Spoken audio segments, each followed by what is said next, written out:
are a winner. Stand tall, be proud. In the face of doubt, you shout it loud. Feel the strength, let it in. With every step, you're gonna win. You are a winner, feel no pain.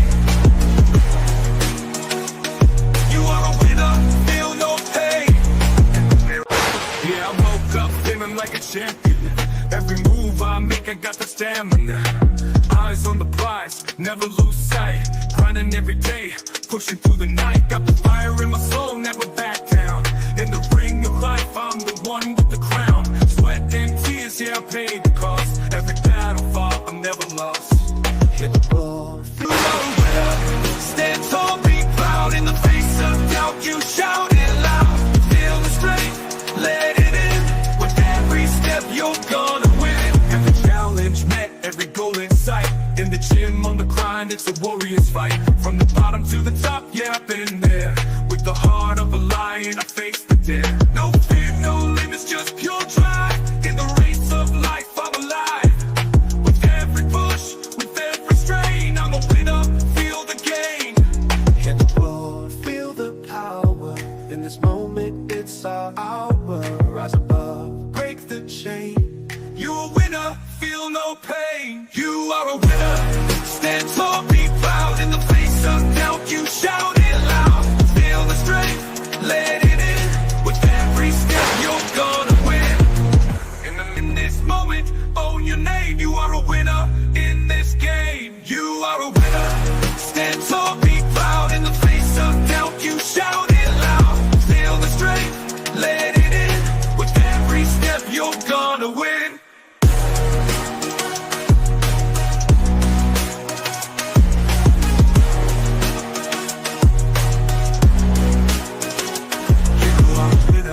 Stand tall, in the gym, on the grind, it's a warrior's fight. From the bottom to the top, yeah, I've been there.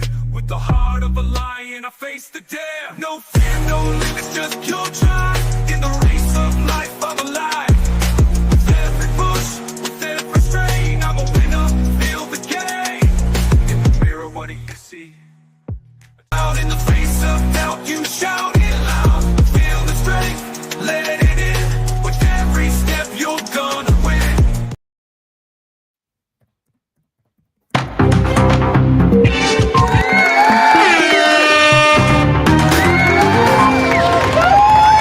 Yeah, welcome back again to another edition of Transfer Feed Live, brought to you by BlueClouds Media.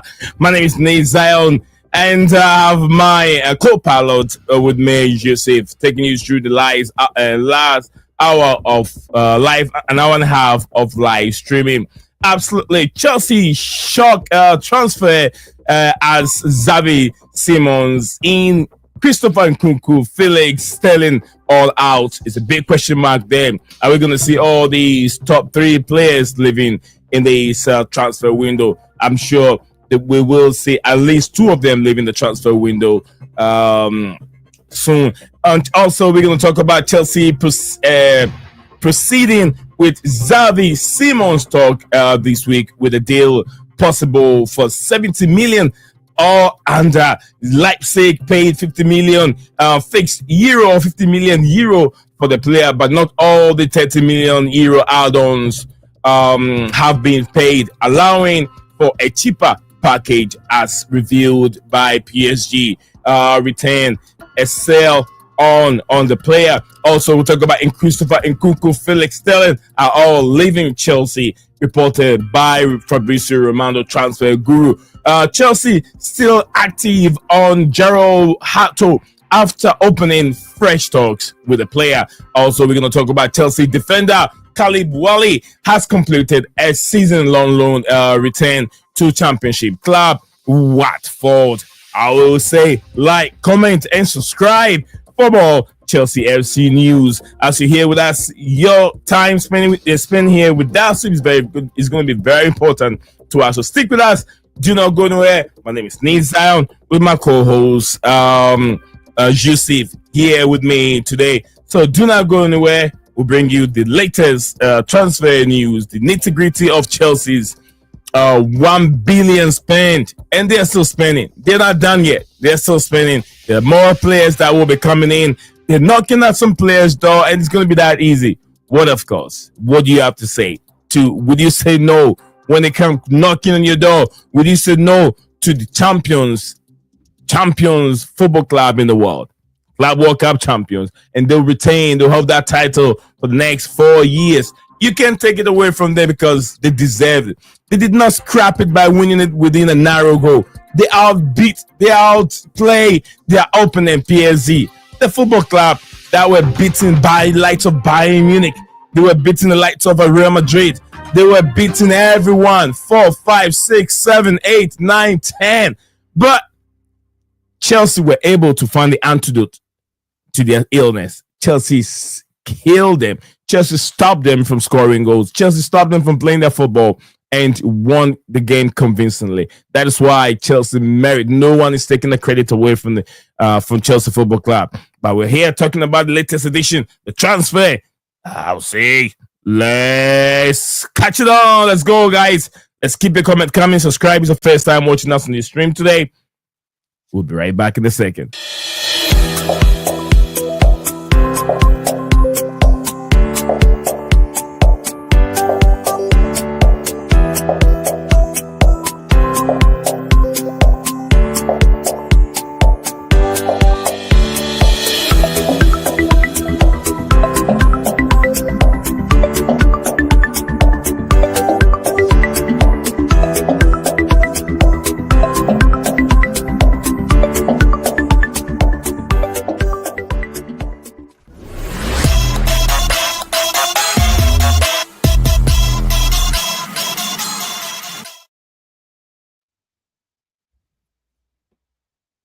All right, people, welcome back again. Good afternoon, good evening to everyone out there watching us live on this platform. We're streaming live to 2 platforms at the same time, X, YouTube, and wherever you can find us. You can also find us on your smart TV, smart device, cell phone, everywhere. Just log on to your YouTube account, click on, and also type in BlueClouds Media. You'll find me right there. You'll find this channel right there. And also on X, BlueClouds Media LLC on X, you'll find us right there. So yeah, we're not difficult or we're not hard to find. It's very easy. But let's welcome everyone, Yusuf and Dig guys. Welcome back to the show. Big up, guys. Big up. Big up all of you. Thank you very much, Annie. Big up, man. Pleasure to have you guys on board. It's been about 4 days or 3 days now since a live stream. I think 3 days now since a live stream. But we are back with some interesting developments of transfer news. The Xavi report coming on. Xavi Simons is right now is a player that everyone is talking about, and Christopher Nkunku, Felix, Sterling, all being reported by transfer guru Fabrizio Romano that these players will be exiting Chelsea in the specific transfer window. But where do we start from? We're gonna start from the Xavi Simons. Xavi Simons is the most interesting one that I'm sure when everyone sees the news or click on the stream, they want to hear what's the developing news on Xavi Simons. But let's start with Yusuf. Yusuf, you all right? How was your weekend? Yeah, I'm good. Weekend was busy as usual. Work in the morning, obviously, and then I had a second part of work that I do now with a team called FC Romania. It's a semi-professional side. Yeah, they're the preseason match. Unfortunately, they lost, but it is what it is. Yeah, and then Sunday had a little tournament to do as a manager, and then yeah, I was actually I filmed a video with Charlie Patrick from Chelsea Fan TV. If you guys want to go on my channel and check that out, it will be a great pleasure. We just dived into Chelsea's Club World Cup campaign in general. So yeah, it's a little 45-minute video that you lot can check out, and yeah, it's a very good video. I'll say that now. All right, thank you very much for sharing that with us, DJ. May welcome back to the show again, and how is the family doing and yourself? Yeah, we're all good, thanks, Nee. Just been busy with work and stuff. Just back. Obviously, interesting news coming out, what we're going to be obviously discussing later. And I do believe there's going to be some more news coming up, which I'll obviously speak to you guys about later. But but that's an interesting one. But big Thank you up to very everyone much. in the comments as well. Sorry. Okay. Thank you very much, DJ. Big up too. Before we start the discussion, we're going to go through the comment section and see what we have there. We have Cole Palmer. We have Yusuf Chelsea Blues. Also, he's in this panel with us here. So yeah, he says be sure to make sure you like and subscribe to the channel. Absolutely. Thank you very much, Yusuf, for doing that. Cole Palmer says Dodgy's tweet. All right. Okay, Dodgy's tweet. We'll check that. If you can copy it and put it over here if it's not too long. So I will take my time to read it. Kopama said, man, says that these sporting directors need to be sacked for thinking Garnacho is an opportunity for signing. I mean, the only reason why I'll say this, Garnacho is still young. That's when you're buying the player nowadays. When you're buying the player, you're buying the youthful exuberance of the player, not just the talent or maybe the prospect that he could grow and become better player, but you're buying the youth exuberance at the same time. He's young. If he's 20, 21, he's got so many years to grow to become a better player. So sometimes that is what sporting directors, club owners are looking up to before buying young players. I understand he has a situation, but every situation is manageable. Every situation, when people talk, it's not like he's a bad player. He has attitude problem, and it can be managed. It can be managed. If people were able to manage the likes of Eric Cantona, people were able to manage Diego Armando Maradona's situation, then Garnacho's situation is easy to manage. You get what I'm saying? Eden Hazard was even one timing point has a situation like that where he kicked a ball boy. He kicked him out. He beat that guy up. I was there. I wasn't in the stadium, but I watched it live when that happened. But then at the end of the day, the manager, he even sent, I think he was fined for $1 million or something to the boy. And recently even met with the guy, did the podcast, did the interview thing together. You get what I'm saying? So things are manageable. We can manage them as time goes on. So where do we start from? Yusuf, are you there? Yeah, I'm here. All right, we're going to start from Xavi Simons. Reports are coming in. Looks like he is the guy that will be the next player that will be coming through the door to Chelsea. What do you make of him? I think it's a very good link, if I'm being honest. We were talking about Eze and Rodgers and players like that like a week ago or something like that, and then we were debating between them. But then now Xavi Simons' name has come up. I'll happily take Xavi Simons. From what I've seen of him, it looks like a very good player. And I'll also like to say what Cole Palmer said in the chat about the Dodgers tweet. I am sharing it now. If you'd like to show it. Yes. We can talk about this one first. I'll show it when we get there. Yeah, just saying. Remember, I said I have to go, so I'd rather show it now, just quickly, and then you guys can talk about it later. It is sources revealed that in recent days, Man United have been approached with the opportunity to proceed and start talks for Nicholas Jackson. Chelsea have opened their doors to United. This is what Fabrizio Romano has said, and also. Sammy Mockbell from, I think it's the Daily Mail, or is it? Oh no, it's a senior football correspondent from BBC.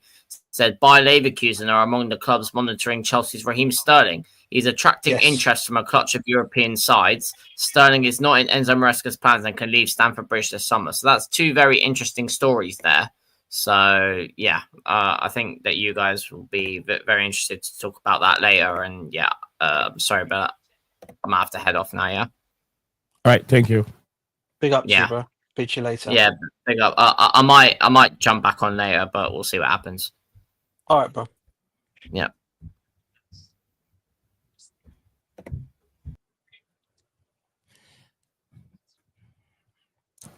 All right. We're still gonna continue with the stream. DJ Xavi Xavi Simons, another Xavi interesting Simons. player. Yeah, Xavi Simons, another interesting player. I've seen some few highlights of this player. It looks like it looks very exciting. I've seen mostly in the middle. Is he a 10 or is he a left winger?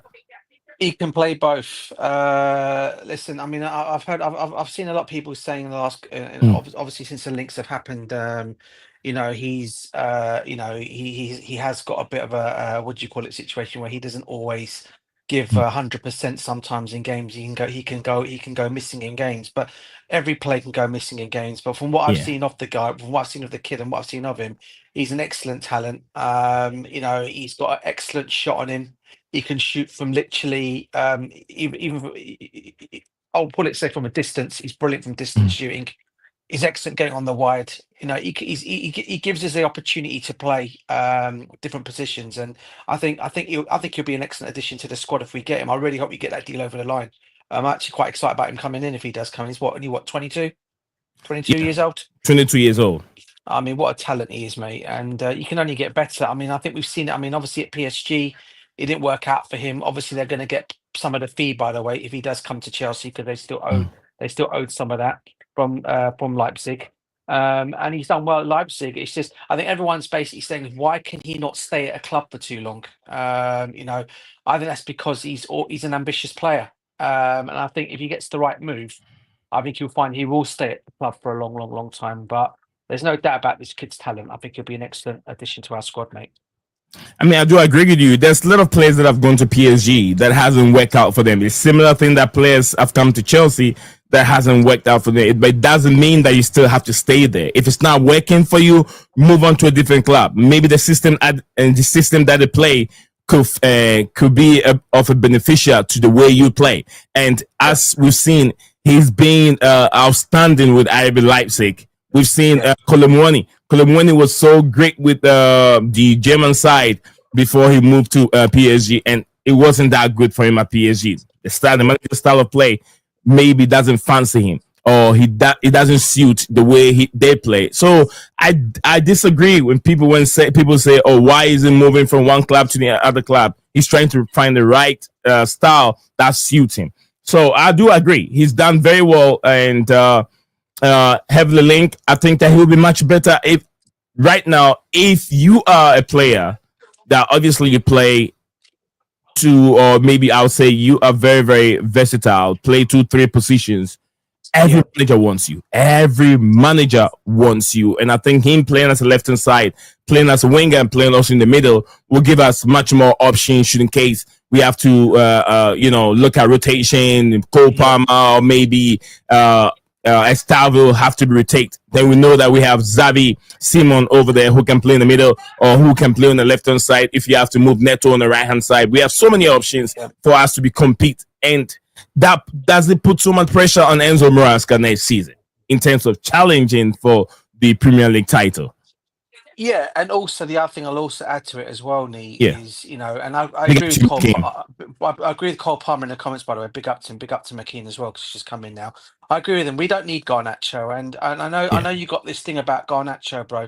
When you got a player like Xavi Simons coming in who can play as that left wing position that we need, and also can play as an attacking 10. You don't really need to bring someone like a Garnacho in because all it's going to basically do is just, I think for me, it's just going to ruin what we've already got at the squad. And because for me, you got a player who's as versatile as he is, as Simons, and let's not forget João Pedro, who can also do that as well. You don't need to go and bring in another left winger, and it's not because it's the name of Garnacho. I'm just only saying at this moment in time, we don't need it. So this is why I'm saying, for me, if this guy comes in, maybe we should just, for me, after we got him sorted out, for me, I think we need to just look at the defense and look at a goalkeeper for me as our next two positions. I think our defense for me can still get a bit, especially for next season. I think they just need a bit of an upgrade on it and a goalkeeper as well. But yeah, I mean, you don't really need to go and get in, a Garnacho if you're bringing in this kid from Leipzig. And people talk about saying, "Oh, well, it's Bundesliga tax nonsense rubbish." Because look at Nkunku, look at Havertz, look at Timo Werner. I mean, look, at the end of the day, not every player is born from the same cloth. Some will work, some will not work. And I think for Xavi Simons, I think it will work because he's been doing really well there for me. And I think coming to Chelsea is just the kind of player that we need to boost that midfield again for us, mate. I mean, DJ, I think you're spot on. With the Garnacho issue, I don't want to get into it. What I'll say is we have to remember what this football club is all about. It's not just about the business on the field alone. They're also doing business behind to be able to move this club forward. Bringing in Garnacho, giving him a season, he gets improved. It means that we're going to end up increasing. His valuation will go up. How much did Chelsea spend on Nicholas Jackson? Chelsea spent 32 million on Nicholas Jackson from Villarreal. Now his valuation have gone up all the way to 100, and that's how Chelsea value him. If he has to come down, the least Chelsea can make of Nicholas Jackson will be 60 to 70 million. That's still a lot of profit. I would say maybe 20% profit, 20% plus profit on Nicholas Jackson, considering how much Chelsea spend on him. Bringing in Garnacho on the profit or maybe in the business point of view, it makes a lot of sense. You get what I'm saying? For me, bro, if you're gonna bring him in as a loan and that's it, I can accept that. Yeah, but I don't want him permanently at the club. I mean, we saw that with Jadon Sancho last season. You know what they're going to go and do: pay this fee, and then what you're going to do? Then pay another 5 million to say I don't want him next season. I mean, for me, you bring him in on a loan if you want to see what he can do. If you want to do it that way, though, if you really want Garnacho that badly at your football club, I personally don't think we need him. If you ask me at this moment in time, I'd choose Malik Fofana over him any day of the week. Okay, if he was available, and he's still available, by the way. Okay, over him, and I think he'll come in and I think he can even do a better job than Garnacho. Okay, DJ, look at it, bro. we can't judge it that way because Malik Fofana hasn't played in the Premier League. I know. No, look, this is a weird, unpopular opinion. I know that, but Garnacho is a Premier League proven. He's already been about 2 seasons in the Premier League. He knows what to do in the Premier League. Malik Fofana hasn't played in the Premier League, and you don't know how he's even going to fare in the Premier League. You don't know yet. You get what I'm saying? So, my option, if they are looking at Garnacho. Right now, we all know we don't need Garnacho at the football club. We got a much better player to play in our starting 11. But Garnacho to be a squad player, give him a season to see how he failed with his behavior and attitude. If he doesn't change, then why not? You sell him. If the behavior changes, he becomes a better player. I'm sure the whole Stamford Bridge will welcome this player if his attitude, he's doing the right thing, he's on point, not being late, he's scoring goals. What else would you say on this player? I mean, DJ? bro. You could say this on the Malik Fofana thing, bro. You could say the same thing of Florence Wirtz, who's gone to Liverpool for such big money. Exactly. Everyone thinks she's going to work out, and what I've seen of the kid, he will work out because he looks a brilliant player. There's no doubt for me. That like button. There's no doubt for me. There's no doubt for me. Subscribe. Florence Wirtz will have a much better season than even Garnacho will if he was to come to Chelsea. Okay, and he's not even played in the Premiership. So that's how I look at it in that kind of like way, bro. If you're gonna put that situation, we don't know about Malik Fofana. He could come in and be an excellent winger, just what we need on that side. As for Garnacho, listen, I keep telling you, bro, it's not about for me. Look, bro, we've done everything in our power to get rid of a player who's had attitude, who apparently had attitude. One of the reasons why we got rid of him in Noni, right? Why you want to go and bring in a player who I think, for me. And I talked to a lot of Manchester United fans, including my cousin, who is a season ticket holder at United, by the way. He watches United week in, week out, day in, day out. And all he tells me is about Garnacho's attitude at the football club. It's not great. And he gets his contacts as well. It's not good. You don't want to bring that kind of thing to Chelsea, especially when we're trying to build something, bruv. I understand. I understand, but I keep saying the same thing. How many players have gone to Manchester United and hasn't had an attitude problem? It's a culture and a situation in the football club. But once they move away, and I can give you so many examples, once they move away from the football club, the attitude change, they become fresh players or fresh people. Then things move on for them. Yeah. One day, Anthony was so bad. Everyone talked about his attitude and his the way he trains. Rashford, the same thing. Rashford went to Villa. It wasn't the same problem. He became a better player. Anthony at Betis also playing very, very well. And we saw Sancho moving away from Manchester United, became another better player. So why wouldn't he change for Alejandro Garnacho? You see, my debate on this one to uni is as simple as this, brother. And I've said it to you before, right? It's not about just the Manchester United hierarchy saying it. When you got your national coach, your national team manager of Argentina, literally saying the same thing, and some of the players from the Argentina squad even admitting that as well, you have to ask the question, bruv. You have to ask that question. Okay, what are they all like? I don't think they're all like, for me. And these are the guys that play with this guy week in, week out.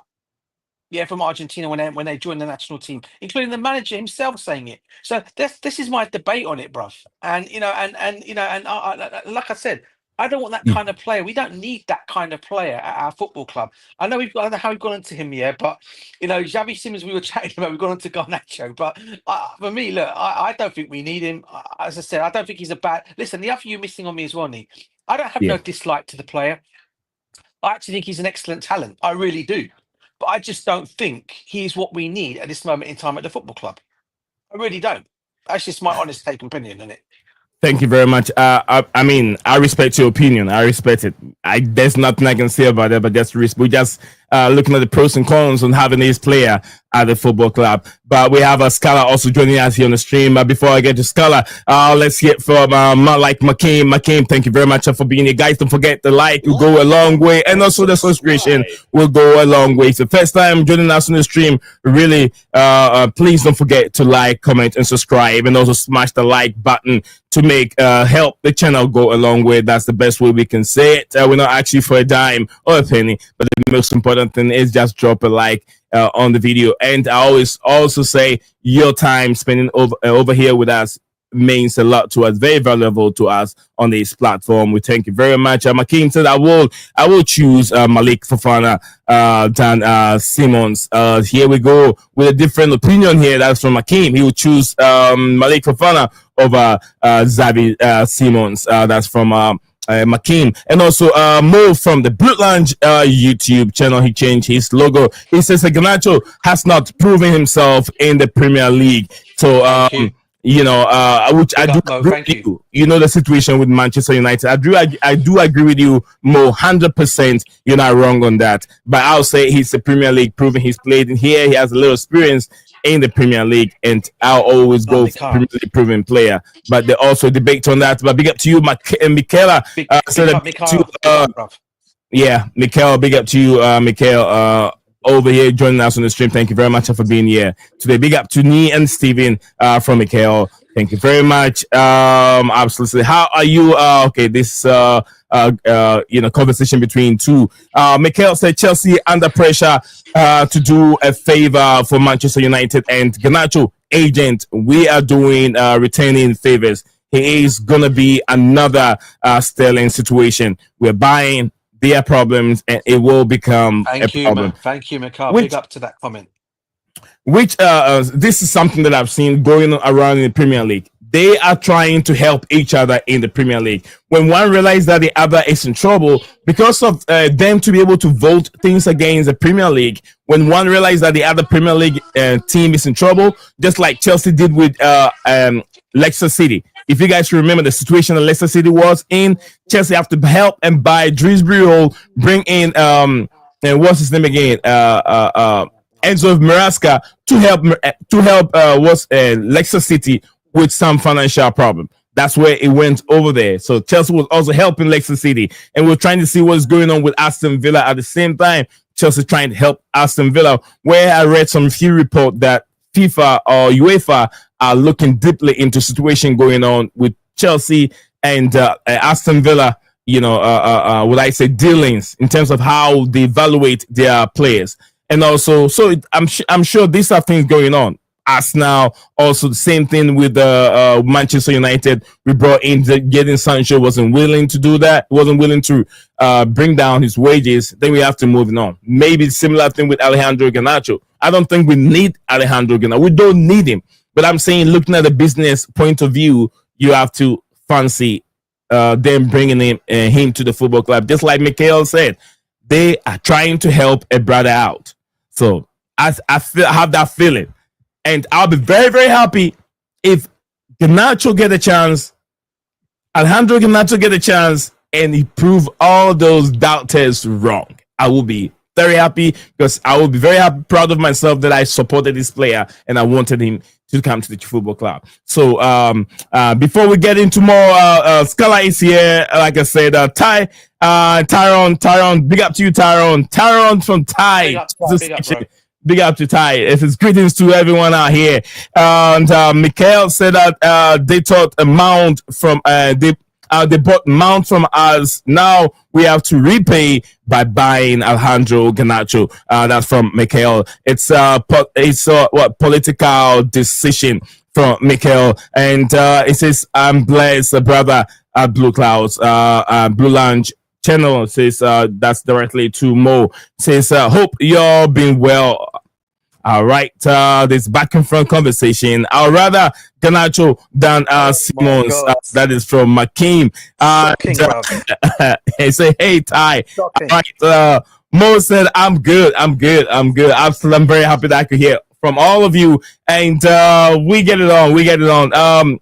Scala, big up to you, Scala. I know you guys have been doing some few dealings out there. Today it is Chelsea trying to bring in Xavi Simons, and I know you guys have done the Brian Mbuema, the Cameroonian international, formerly of Brighton, now with you guys. What does the future like for Manchester United? Then let me know what you think of Xavi Simons first before you go to Manchester United news.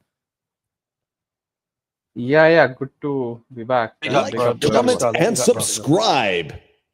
Yeah, I mean, about Xavi Simons, yeah, I don't rate him, man. I think he's just all right. I think he's in this batch of this modern day players who just get overhyped, and when they do go to a decent club, they don't perform. And I put him in that category. And I don't follow Leipzig, but I do follow Holland a lot. And every time he's done some good things, good cameos, but I don't know. I just don't rate him. I just feel like he's just okay. I don't think he increases your level. I don't think he's better than what you've got. I think he's just another body if he comes in, and probably a different option. I think he'll just probably replace Nkunku in some way because he can play multiple positions as well. That's about it. That's my thought on it. I don't think he's like a level raiser. I think he's just all right. You don't think he's world class? You don't think he's world class? Absolutely not. I mean, you know how much you have to be proven to be called world class. I don't think he's even class. Forget world class. He's done nothing in the game, man. He's had few decent games in that Bundesliga, and that's about it. So I don't rate him. I think he's not like João Pedro, who improves you, like literally completely takes you another level. I think he's just another body. I don't know how much Leipzig want, but either way, I think that's what I think pretty much about him.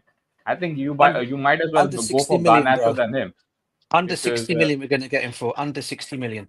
Yeah, if you're going for under 60 million, why don't you just go for Garnacho? Because at least he has some Premier League proven experience, and on his day, he's better player than Xavi Simons. Oh man! So, also with Garnacho, he has his attitude problem. He's got his idiotic brother. I don't know if how a club like Chelsea handles that situation, but I would rather take a punt on Garnacho than Xavi Simons, because at least I can sell Garnacho if he doesn't work out. He's only 20. In like 3 years, you can at least get your money back. With Xavi Simons, I don't know, man. I don't rate him. Also, his injury record is a bit sketchy, and Garnacho is always fit. So it is what it is. That's up to your board. But I just saw that United have decreased the valuation of 70 million to 40 million for Garnacho. I don't know what they were thinking about putting him for 70 million. Like, no one's going to pay him. I think he didn't score. He didn't get a single GA for like 10 games.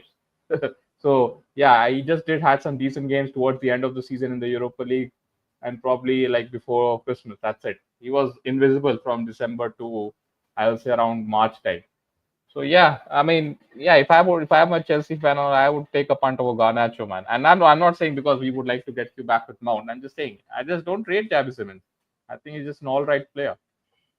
Thank you very much. That's why I always want to hear other, have rival fans here, to hear different perspective and what their opinion on some players that Chelsea are coming to Chelsea Football Club. So Scala's given us his point on it. Big up to you, Dan. Then I'll come to you. I'll get back to you in a second. Okay, big up to you, Dan. And Scala, what's going on with United? Give us a rundown of what's going on United right now. Any incoming? I know there's been linked with Nicholas Jackson to you guys. Are you having him? No, not especially after the price tag you guys have put him. You guys are valuing up the same price as Ekitike. So absolutely no chance. I saw Ben Jacobs tweeting about it that he was on the list, but he's like way down the list. And not because we don't want him, is because we can't afford him. That's the bigger problem. We cannot we cannot pay what you ask. So that's the biggest problem. Also, we are shopping in the very like around the 40 million bracket, which comes around the players like Ollie Watkins, Mateta, and all those guys. I don't think we can even afford Sesko. I don't know why we are being linked with him, because he's very different to the players we have been linked at initially. Because if you saw, we were heavily linked with Gyökeres, but he chose Arsenal. He's a proven striker. We are linked with Ollie Watkins, another proven striker. Same goes for Mateta, Premier League proven. And Nicholas Jackson, he's 25 and he's not Premier League proven. So that's very like a complete U-turn on our striker policy. So yeah, I don't see that happening. I think first of all, we don't have the money on. Also, he's not a striker. Nicholas Jackson is more like an inside forward, and we don't play with that. We don't play that position. We need an out-and-out goal scorer, and I would rather happily give what Aston Villa ask. I think they'll probably ask for 40 million max, and even that's too high valuation considering he wants to leave and Emery doesn't want him there, and he'll want a good wage. That's about it. Yeah, so I will take a punt on Ollie Watkins because he solves our problem right now. Mhm. We cannot invest in another project player. We already are paying the price with Hoyland. So no Jackson, no Sesko, none of these 22-year, 25-year-olds with potential. So yeah, I'm not having Jackson, and also I don't see us going for him anyways. And yeah, I think that's Do you rate him? Do you rate him? yeah. If he played like a back four and like we played like a front three, maybe he could be like another body. As I said, I don't. It's just a similar case with Xavi Simons. He does not raise the level, and you can afford to buy Xavi Simons because you already got so many brilliant attackers. We cannot afford that. We've got a big problem in scoring goals. Yeah, we are trying to address that with Cunha and Mbomo. That's good, but we still haven't got a striker. Our strikers are Xerxes, Hoyland, and Obichido Martin. One of them is 17 years old. Xerxes is not a striker, and Hoyland is a waste of time. So we cannot afford to give Chelsea 60 million or whatever million and take Jackson, and he's not even a striker. So yeah, it's completely against the plan. It doesn't work out for us in any ways. He doesn't improve. He's another body again. He doesn't solve our problem. So yeah, that's why I would go for a Watkins or a Mateta. There's a question from the viewers to you. Since we're talking about United, this question on United, you want to answer it? It says, question to Scala: Do you guys think you have a striker better than Nicholas Jackson in your squad, considering his numbers and what he did for Chelsea last season and previous season? I don't think his numbers are great. That's the thing. Yeah, he's better than anything we've got. But again, he doesn't raise our level. He's better than Hoyland. It'll help. If it doesn't, if it's better than Hoyland, it means that it raises your level. No, he raises the level more than Hoyland, and I don't rate Hoyland. And that's your striker that you have. That's your striker that you have. That's the striker I don't want. Also, I don't consider Nicholas Jackson as a striker. He's not an out-and-out striker. You spent 100 and something. Yeah. Go ahead, Scala. Go ahead, Scala. Yeah, as I said, I don't think he raises our level. He's better than Hoyland, but I don't want to measure our team with the yardstick of Hoyland. Also, I told you before, we cannot afford a player like him at the moment. That's the biggest. But it'll help your Mason Mount out. It'll help your money make. Where did Mason Mount come here? Mason Mount doesn't play as a striker. Yeah, no, but I'm saying this, Scott. Hold on, Dan. Hold on. Let him land. Okay, Dan. Yeah, to answer this question, yeah, he's better than what we got, but what we got is 17th position. What we got us to 17th. So Jackson, he might get us 10th. That's about it. I don't want to be 10th. That's why I want to invest in a proven striker. That's why we were looking for Gyökeres. All right. Moving from Jackson, let's go to Brian Mbeumo. And Scala. Yeah, it's Mbeumo. Mbeumo. Okay. Yeah, see, that's a player who raises our level. Cunha raises our level. They are an automatic improvement on Mason Mount or Garnacho or anyone who have played us as a number 10. So that's what we want to do. We finished 17th and we got one game a week. So we cannot afford to take risks on Jacksons and all these kind of players. We need to cross this path of getting to at least top 6. And then we can think about, adding bodies right now we need first team players. So I You am very think happy with Nkunku. you think that Mbuemo and Acuna will increase the number of goals that you guys score? Because the whole Manchester United scored only 40 goals last season in all competition. Yeah, I do. I do really think that they increase our level, especially that right hand side. Now, with if Ahmad goes to wing back, that's sorted. Because Ahmad was one of our best players last season before he got injured towards the end. And Mbuemo, apart from Salah and I think a couple of other players, I think Saka, he's like third or fourth on the list for most GA. And I don't even need to talk about Cunha. He's been like excellent. So he single-handedly kept this guy O'Neill in the job. So yeah, I am very happy with those two signings. But again, I need more. We need definitely more. We have a very big problem with Bruno Fernandes. I don't know how he sorts that issue, because without sorting that issue of Bruno Fernandes playing in that 8th position, I am very worried, because you can buy all these strikers. If you don't improve your midfield, I think it's pointless.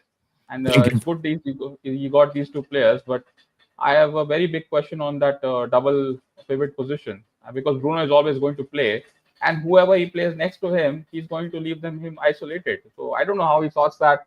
That's something he needs to address. That's a concern I do have. Thank you very much, Scala. That's Scala is from Manchester United fame, and we're going through Dan. It's Dan's 10 right now. Mikhail, thank you very much from Mikhail's comment. It says that if Palmer and Estavio Williams are for the 10 rotation, we will be short a winger again. If Nkunku is sold and Jackson leaves potentially, so Simons and Garnacho or Rogers, whoever it is, will get game time, according to Mikhail. Thank you very much, Mikhail. That's Leighton CFC said that big up to the legends, according to his contact, according from my trust sources, Garnacho wanted by Win Stanley, and I am hearing that it is beginning Egbali to sign him. Begging, bro. He's begging. He's begging Egbali to sign him. Oh yeah, begging Egbali to sign him. Sorry guys, Trevor Chalobah hasn't been put on the sale. Yeah, Trevor Chalobah is now leaving. Why will he beg Egbali to sign him? All right, so Win Stanley, I wanted Alejandro Garnacho. Tyron said Leverkusen are potentially monitoring this Raheem Sterling situation. And Mo said, okay, that's the question that I threw to Scala. But Dan, you have a question for Scala. Go for it, brother.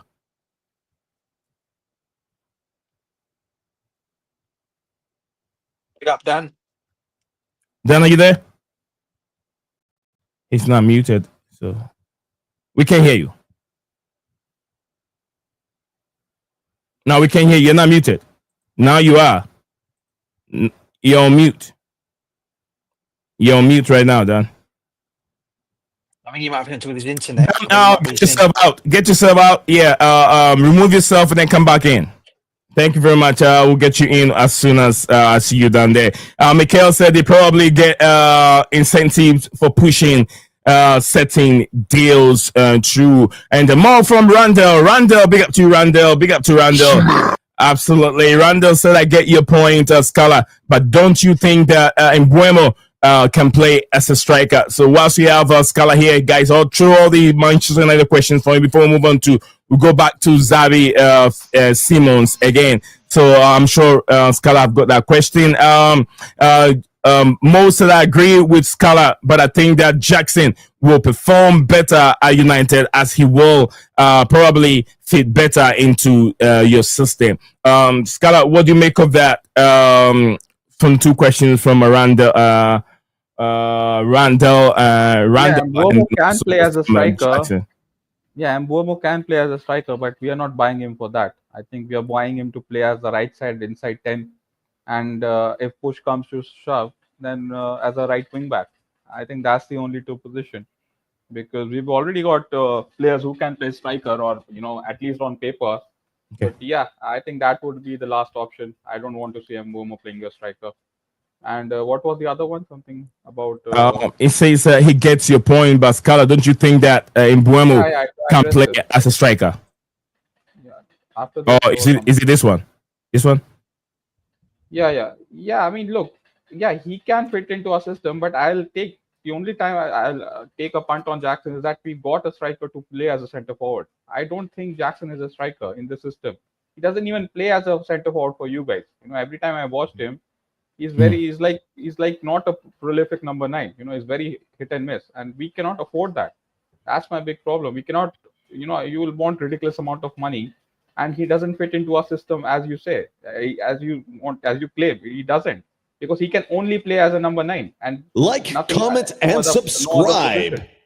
So yeah, he's very limited in our system because we cannot play as a number 10, and that's pretty much it. We play with very limited attacking styles because what we are trying to do is we want our wing backs to be the wingers, and right now we are not able to do that. So Jackson is not coming here to play wing back. He cannot play as a number 10. We already got Cunha and Mbeumo, and there's a big queue for that, like with Ahmad and Mount.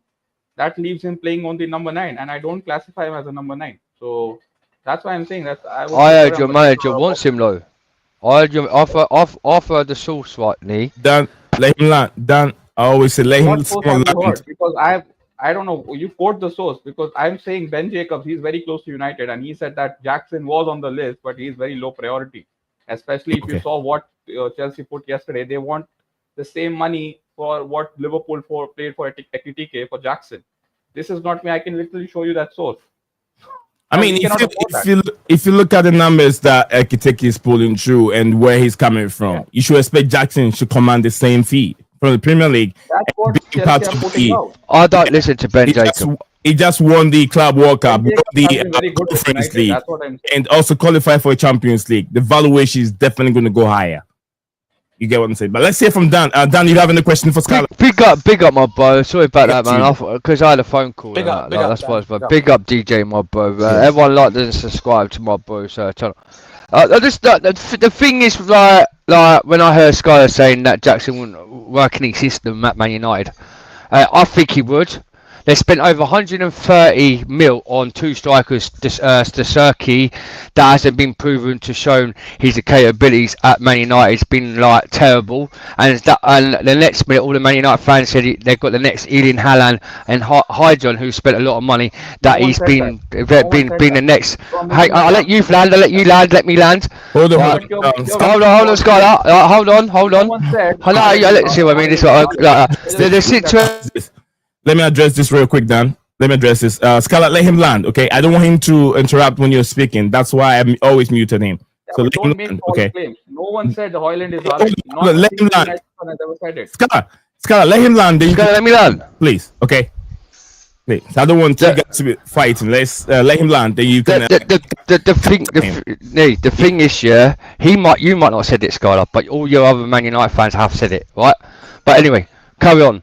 The situation is, right, they spent 55 to nearly 60 mil on Molly Mason, right, was improving better at Chelsea, goes to Man United, he's flopped a bit for United. When he won the FA Cup, everyone said, Mason Mount, Molly Mason's done more better at Chelsea winning the FA Cup, but that's a Mickey Mouse Cup, that's just irrelevant because he's won more trophies at Chelsea than what he's done at United. If Jackson comes in, he'll improve probably more into Mason Mount.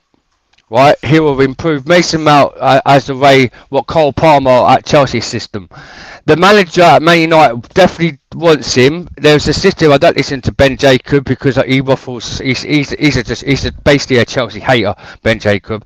The situation is if Jackson goes to United into a system, yeah, they've brought Mbeumo and Kana. We've seen Mbeumo at Brentford. He's a good quality player, but he ain't really a number 9 attacker. He usually plays like in the back of a role of Brentford, like in the wing side, and then Kana at the same with Wolverhampton. Jackson is, I think, if a Jackson goes, because as we know, Amorim's definitely want the owners at Man United been looking at Nicholas Jackson, and they reckon his profile in the Man United will be better than the Sturkey and the Hydron. Where Skyline says they haven't got the money for paying Jackson, all all these rival players hated it because we've done it over again. We've done a thing over Man United last season with Money Mason. We've done over a thing with Arsenal when they're paying high bids of money. Lump it or like it with United fans or any rival fans. You're the owners of Man United, the owners of and the manager of the Man United want Nicholas Jackson. They've been talking about him for a couple of days. Other sources are coming out here, and there will be putting a bid in by this couple of days. Because I heard Fabrizio and Romano on his live YouTube this morning about 8:30, 9 o'clock this morning. He was talking about Man United's thing with Jackson. In the coming days, Fabio Romano has come out. In the coming days, Man United will be in talks with Chelsea about Nicholas Jackson, and Nicholas Jackson is liking the project, and he wants to leave. He wants to leave Chelsea now to go to United or Aston Villa. So Jackson, he wants to stay in the Premier League. Jackson was. He don't want. He rejected. Apparently, he rejected AC Milan. Dan. We all know that story. We all know that story. We are discussing it. Does it fit into their system? The valuation also works. Of course, yeah, it will. That's what I'm coming up to, Lee. That's what I'm coming up to. If he with Man United, he will fit. He would actually fit in Man United's system the way Amorim's playing in the formation, because no matter what, where he played when he was at Chelsea, he did play number 9 for us. So Skyline, mate, you haven't really seen Chelsea games properly if you think he never played in number 9. He has played in a number 9. It's been a number 9 since the whole season. And when we got Jackson, he was meant to be our number 9. Was meant to get. Thank you very much, Dan. But he will do. He will fit Man United system. Okay, thank you very much, Dan. Skylar, you want to react to some of the questions or something that he said? Go for it, and we can move on. Yeah, first of all, I watched a lot of Nicholas Jackson. I literally watched his debut against Liverpool, and he was quite good. And I was very impressed. But as the season got on, I got to know that he's very hit and miss. So I'm not saying he's a bad player, but my big thing is is the valuation you're going to put. Are you going to sell him for 40 million? Absolutely no chance. He's 24 or 25, and he's got whatever potential he has. So it will be starting from 60 million. And I don't want to spend 60 million on a player like that who's going to hit and miss. We cannot afford that. That's the big problem. He might be better than Højlund, but again, that's not the yardstick, right? And if you are saying he fits the system, he can only play as number 9, and he's not a prolific goal scorer. So if he can only play one position and he's not good at it, what's the point of spending 60 million? You are saying, he fits the system as a position-wise, positionally he does, but not by his attributes or by his output, right? So what's the point of getting and spending all that kind of a money if I'm going to getting not even 15 goals? So we cannot afford to do all that kind of stuff, man. We are 17. We want to make a huge jump to top 6, and a player like Jackson doesn't help with us with that. And I'm not saying that Ollie Watkins or any of these other players do, but they have a better they have a better proven record. So they might. I rather take a shot on them guys than Jackson. And if he was so good, why don't you keep him? You're trying to sell us. Yeah, he at least he can fit yours. You've got all these strikers, and I don't know where you guys rate him between Delap and. But Skylar, would he not be a better fit for you? Would he not be a better fit for you? Because you spent over 130 mil on both strikers. That hasn't worked for you, yeah. How is that relatable? You're saying we spent 130 But the situation, Nicholas Jackson. Could I ask you? Wait, Skylar, hang on, yeah. With Nicholas Jackson, yes, he the first came to Chelsea. He's GA and GX stuff. Yeah, I don't go with that anyway. His goal abilities and his abuse was really good, right? Once him and Cole Palmer worked together on the pitch, where you see on the pitch, Cole Palmer with Jackson was doing well. Last season, when Jackson got injured, Cole Palmer slightly lack of confidence because we didn't have another striker to help him do the ticky-tack 1-2s. But the thing is, with Jackson not scoring those goals, but if he could prove his ability, because he's still young, he's still young, he's 24, 25 now, but he's still young. If Man United go for him, Amorim might make him to be a better prospect on the pitch than what we're doing at him at Chelsea. Why, the Sky is saying, well, why if he's that good, why we keep him? What? Because we're not going to keep him now because we've got Joel Pedro and now we just bought the likes of Liam Delap, so we don't need him no more.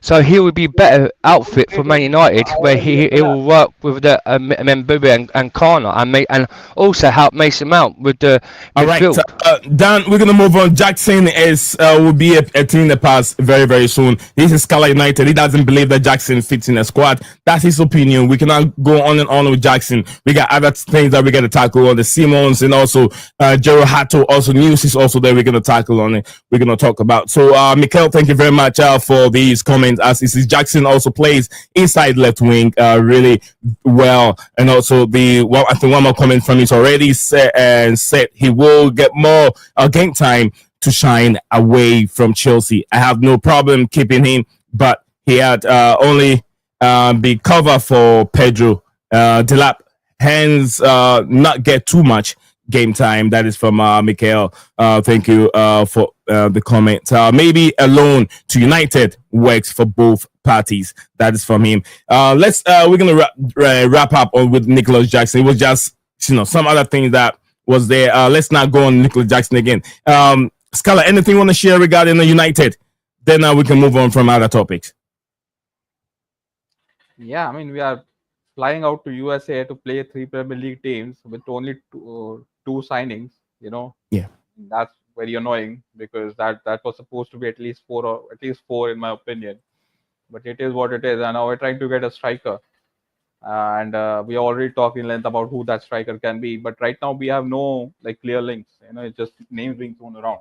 And then we'll probably go in for another midfielder. I think that's pretty much our business going to be. I don't think we are going to be signing a goalkeeper, although we are interested in probably the next 4 to hours. That's some 6'5" Belgium guy who's playing the Belgium league.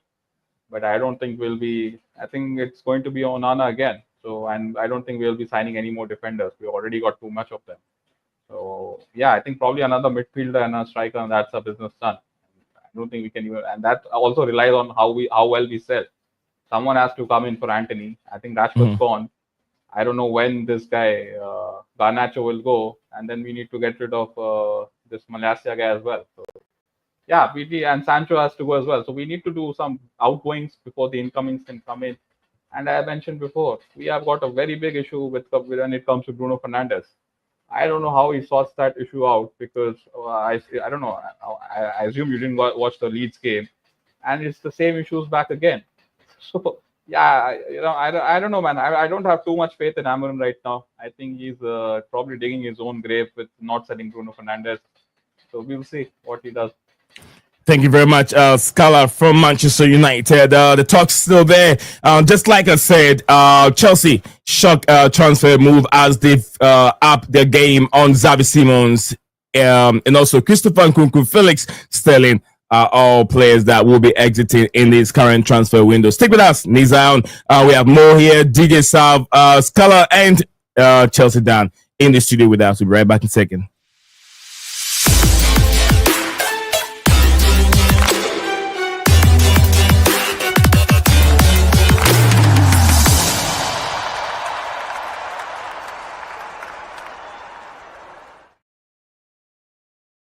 Welcome back to the transfer feed. My name is Nizam. We have a DJ. We have Mo from the biggest, one of the biggest YouTube channels out there, Mo Kasim, and also we have Scala from Manchester United fame, and also top Manchester United supporter, legend himself, a DJ Saab, the Chelsea legend, also in the studio. Then a man with a coffee cup and a game headphone over there, the troublemaker, Chelsea Dan, also in the studio.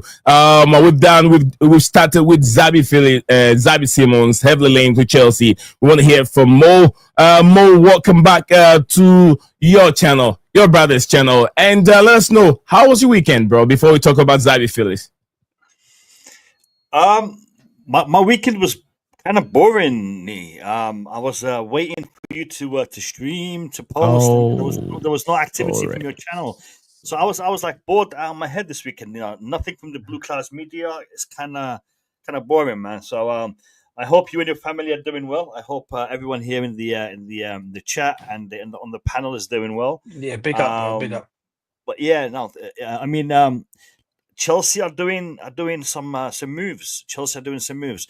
I know we're moving on from Nicholas Jackson, but I just want to have just a couple of seconds just to say something. In Go regards to for Nicholas it. Go Jackson, for it.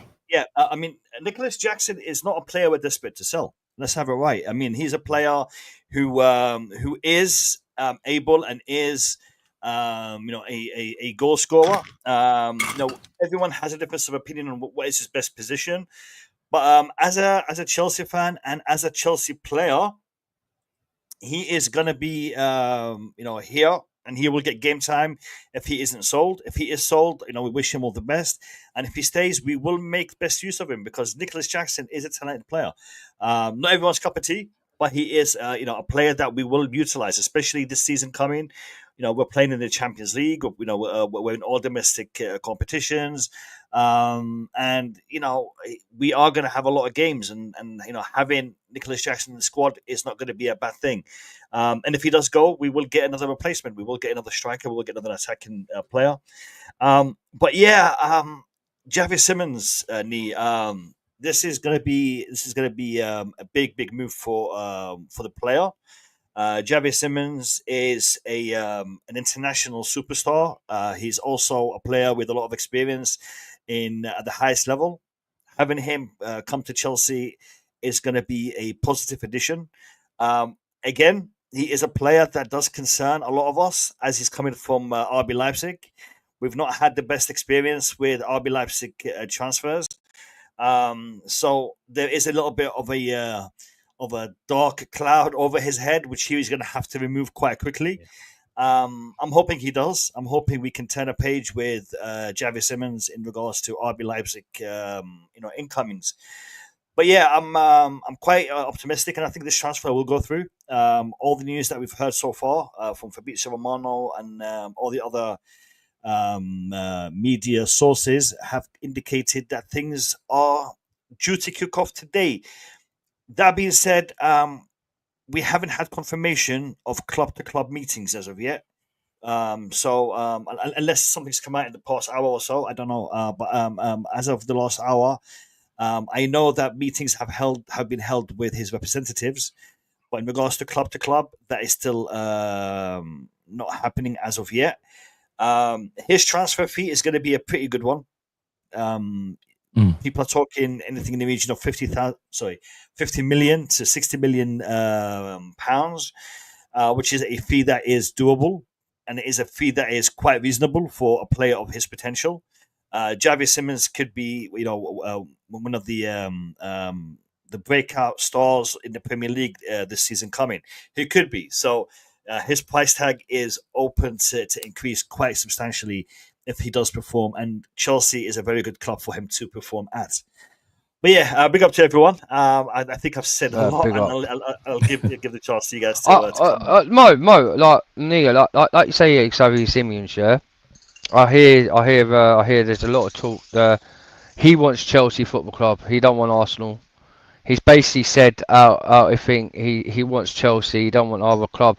But there's a back line of Xavi Simons. If nothing don't work out on this transfer over the line, getting him, other clubs is at the background still waiting to see if anything collapses from Chelsea Football Club. I don't see this is going to be collapsing. There's a potential deal that he also wants to lower his wages. Well, that's good news because in our profit on us, like on our profile, these owners they want less salaries, but we've heard since they won the Club World Cup they're going to have all of them going to be earning 350k. If I believe that, I think everyone believes that they're senile because I don't think these owners are going to give them 350k.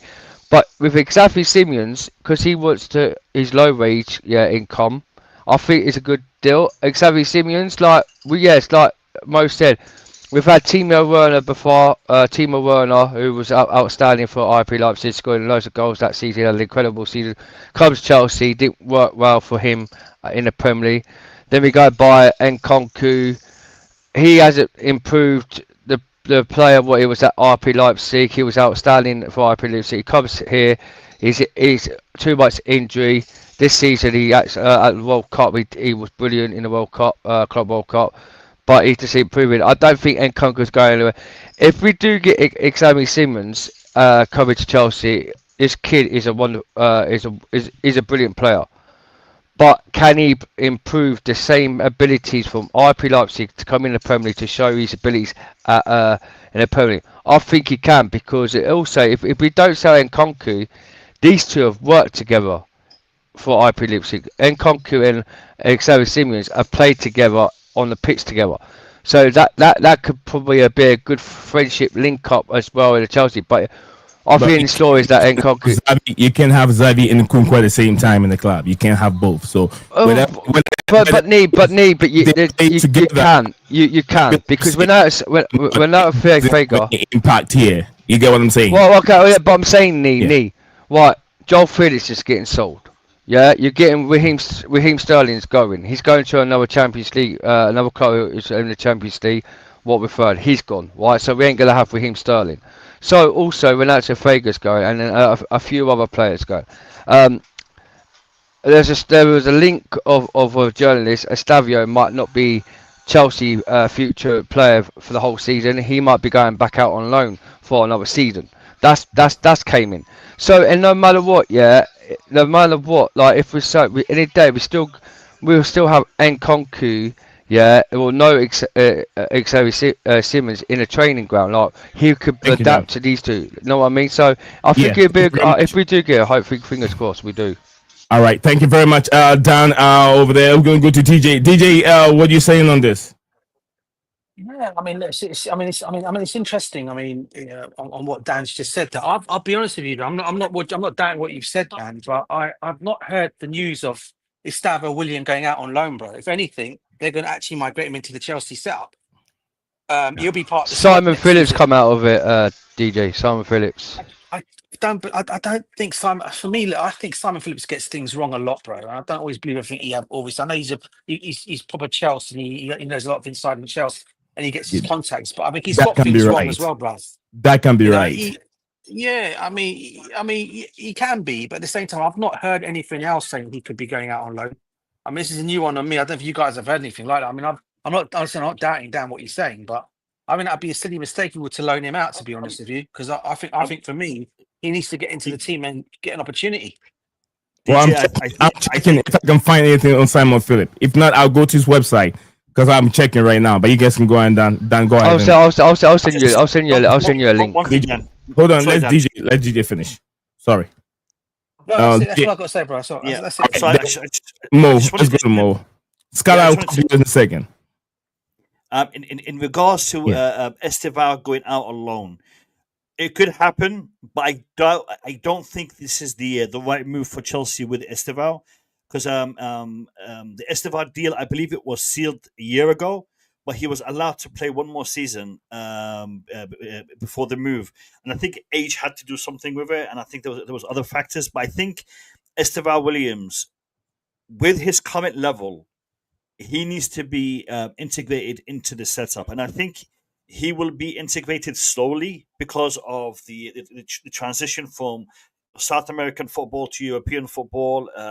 New club, new move for him. He's a young player, so there is a lot of life adjustments that he's got to make with moving to the UK.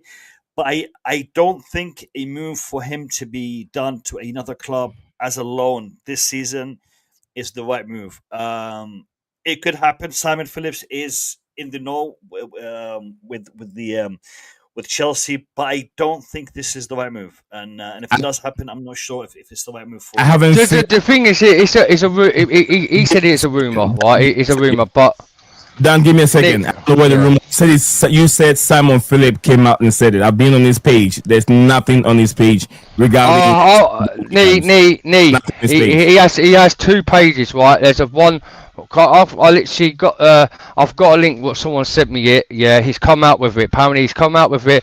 That Estavio, they reckon because he's young and he ain't ready for the Premier League for this season, they want to loan him out. It's only a rumour, but it's from Simon Phillips, and it was on the Football Club London's news. Is it someone quoting Dan Phillips, or is it an actual tweet or post from him?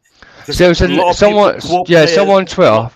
Someone on Twitter's put the thing about Simon Felix reckons he's going out on loan this summer. But then he's got Simon Felix, like what they're doing with Fabrizio and Romano. It's just probably a rumor. I don't believe it. I don't believe it. But if it does happen, it might not be Simon Phillips that actually said it. DJ, hold. Quoting that Simon Phillips may have said it. So take things like that with a pinch of salt. Mo, I want to get you down. And Dan, you've been doing this for many years. You know this. No, I haven't done it. No, I'm just saying it's a rumor. I'm just saying it's a rumor. But like you're talking about, I was saying about Nkunku. I was saying about Nkunku staying, but you said no. It could be possible. Dan, hold on a second. I just told you I've been on his page. You told me that Simon Phillips have 2 pages.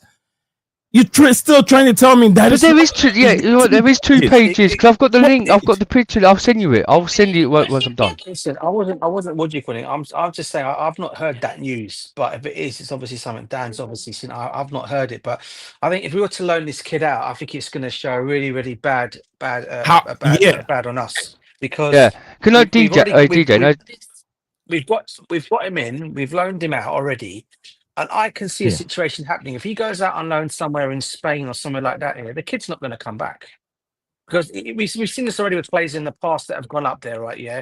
We saw that with Courtois. How long did he come back to Chelsea for? 1-2 seasons? And he went off to Real Madrid permanently or Real Madrid afterwards? We got to really be careful with this kid. I'm not going to. I'll be real with you. Yeah, Thibaut Courtois was a snake, like wasn't he, DJ? He was a snake. I think if you were to do this to Stav, I mean, whatever people want to say about this kid, he is the next best thing coming out of Brazilian football, right? And we've really got to make sure having tread with this kid, because if we end up messing this kid around, he's one. I actually do rate him. I actually think he's an excellent talent, and I think he'll do really, really, really well for Chelsea. But people can say, it might not be next season. But I still think he needs to be given opportunity. He needs to be around an environment with players that will help him. And I think he's got that at Chelsea at the moment for me. How old is he now? 17, 18? He's beyond 18. Yeah, so he's still... Yeah, no, that's the thing, DJ. But he's still young. He's still a kid, right? If it is true, what... Because a lot of the Chelsea fans, like... Dills and everyone's been ringing like fed up. Oh, is this true? Like he's gonna go. In opinion, he's still young. It's not that he's messing about or kidding about. If they don't think he's ready for the Premier League yet, and they do loan him out, we've got other players opportunities there to play like Anton Santos when he was out on loan. Whether we saw him in the World Cup this season, he was outstanding in that midfield. And we didn't give the chance to Anton Santos to give him a chance last season. Now we could give Anton Santos the chance to play this season. Don't forget, we've also got everyone forgets that Colombian kid, that Diaz, who was out on loan, and he's been brilliant this season. And he might have more chance to play this season than Estavio because he's a bit older. Which Colombian kid? Paez. Yeah, Piaz or Piaz, yeah, well, yeah, he's a Colombian kid, isn't he? He's like, basically, he's been doing it more better this season than Estavio, who Piaz has been playing in his first team. That's not true. Well, it's true. If you go look at the stats, it's never true. It's never true. It is true. If you, it's true. Better. It's never true. No, Piaz has scored more goals. I've looked at looked at the stats. Bob, he has the GNA. Yeah, there's GNA on Piaz this season than Estavio. He's had better goals. He scored a wonder goal. Piaz being a goalkeeper this last season against this team. Yeah, the guy has playing the Colombian league to this Brazilian league. Well, no, you can't talk about that. You can't talk like that, Nee. Look at you said Palomares, was nearly relegated last season when you told me a couple of days ago when it was in the World Cup. We were playing a team in it was like nearly relegated. Let's make that clear. Let's make that. Don't put things in my mouth. I told you it was Botafogo. It was never Palmeiras. It was it wasn't Botafogo. What Thiago Silva's team? What's the name of the team again? Flamengo. Yeah, it was Flamengo. It was never Palmeiras. It was never ever Palmeiras. Please don't put. Well, no matter what. Yeah, but for Flamengo, still had a better outstanding. Could have scored past her. But no matter what, yeah, from Malingo, yeah, it's still is same as Palomares. They're still in the same league, so you can't compare whatever leagues out there. Like people say now, Gokres, here we go from Arsenal. Reckon he's going to be the next Erling Haaland, the next Ronaldo's banging loads of goals, and he played in the Portuguese league. You're going up and down, and we can't even get to what you're trying to say. No, but what I'm trying to say to you, what I'm trying to say to you, no, but you're talking about a player. Bringing up a stats, that is wrong, and I'm telling you, I'm just telling you it is wrong. No, Payet was outstanding this season. No matter what, that Colombian kid was outstanding. He was outstanding. Hold on a second. It was never outstanding. His statistics never gone beyond established statistics. Each of them. Kendrick Pierce has not been playing very well. You saw established performance in the Club World Cup competition, and even it was doing better in the Brazilian league. You were not watching. You were not following the Brazilian league. I don't say I watch it all the time, but I watch the highlights and the goals that he's been scoring and his contribution in this Palmeiras team in the Brazilian league before they even came to the Club World Cup competition. And I watch all the Palmeiras game to the end. Even until we met them. Yeah, and so did I've been watching that Colombian kid. My boy Connor, me and my boy Connor, we watched the Colombian team, Payet. Yeah, he watches played every single season. Saw him play because my boy Connor is big fans of this Colombian kid. Yeah, no. And he watched him every single game last season. Yeah, because we have a thing. Yeah, I'm not gonna say it because it's a thing. We could watch any game in the world to watch any other clubs. And my boy, yeah, he's big fans with this Colombian kid. So right? You mean that he was outstanding. He scored 2 goals in that game, and it was good. No. Are you telling me you watch Kendrick Pierce all his games throughout the whole season? You're telling me that? Me and my boy was watching him. I watched about 4 games, yeah, and my boy watched this, and my boy was telling me how it was Fabrizio. He said Fabrizio called in, and he was sending it to me on WhatsApp. We're not going to argue on that. I agree with you. You did that, but the statistic that you're bringing up is never okay because those leagues are too different. The Colombian league and then the Brazilian league are 2 different leagues. You can't compare those leagues.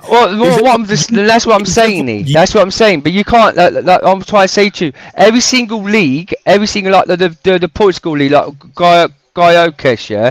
This is what I'm trying to say to you. You're talking about the leagues are totally different leagues, yeah.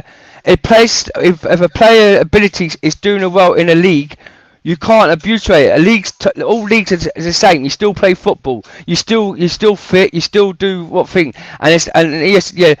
Big name stars like Real Madrid and that, yeah, like football clubs, Spanish leagues, yeah. A league is a league, and if you see players doing well for their league, yeah, like Estavio's doing well for Palmeiras in the Brazilian league, yeah, that's why they're probably thinking this season he might be playing for Chelsea for the Premier League. Like Payet doing well for that, yeah, he might be playing for Chelsea. There's no doubt. Leagues these days now, yeah, are probably better, stronger. Better. There's a better, stronger tables now. They're like getting better every single year. They're getting better every year. You can't laugh about all different leagues, bro. Like Colombian leagues, yeah, it's still good as Brazilian leagues. Okay, thank you very much, Dan. Guys, if you have any reaction you want to react to these, go for it. Is Scala there? Did I miss Scala? Scala, you want to jump in real quick? Go for it before I go to the comment. Keep it coming. I've seen Randall, big up to you, and more from what's his name again? I saw somebody else here. Oh, I'll go through that. Mikhail, I've got a lot of comments to read from Mikhail, but Scala. Yeah, I was just looking at your attacking options. So you've got Gittins, Neto, Estevao, Pedro, Delap, Palmer, Jackson, and Nkunku. Yeah. So say if Nkunku leaves and Felix leaves, so you're left with 1, 2, 3, 4, 5, 6, 7 options, right? And right at the moment, I think Reece James, he's playing midfield. So that means Cole Palmer has to play as your right winger, or let's say on the right side. So that just leaves 2 positions, if I'm not wrong, because Cole Palmer, he's not. Comment and subscribe. Go ahead, Scala. So you've got, let's say, João Pedro right now is hacked the number 9 position, right? So that automatically leaves at this moment right now. It can change that 1 position, the left wing, and right now Neto plays there. So That leaves Gittins on the bench, Delap on the bench, and this guy Jackson on the bench. So I think you got good cover there. So I mean, if you sell Jackson and you replace him, say, with if you sell Nkunku, replace him with Xavi Simons, I think that's all right. I think that works. That's like to like. But if Jackson leaves, then you'll probably need someone to replace him as well. Because I think ideally, what Chelsea would like to have at least a replacement for all their front three options, right? Mhm. So unless let's assume that Cole Palmer never gets substituted, he plays the whole 90 minutes. So you got two positions definitely to cover. So yeah, I don't mind Xavi Simons to Chelsea, but again, I think he's more like a substitute option. Don't forget, this guy was almost going to Barcelona a couple of seasons ago, and they rejected it, and he already flopped at PSG, and he's doing some bits at Leipzig. So yeah, he's another body man. So I mean, with all your options, you can probably get him, and he fills the bench. He's like much more like a bench filler. And yeah, he can play number 10, left wing, right wing. I don't know. I have not seen him as a striker, but probably he can do a job there as well. And you've already got Delap and this guy Pedro. So yeah, I'm a bit curious. Like, are you guys convinced with João Pedro playing as your center forward, or like are you going to like with Delap to start? Because at the Club World Cup, I saw this guy Pedro playing right wing, and he was giving a terrible time to Nuno Mendes. So where does he play? Like, are you guys okay with him playing center forward?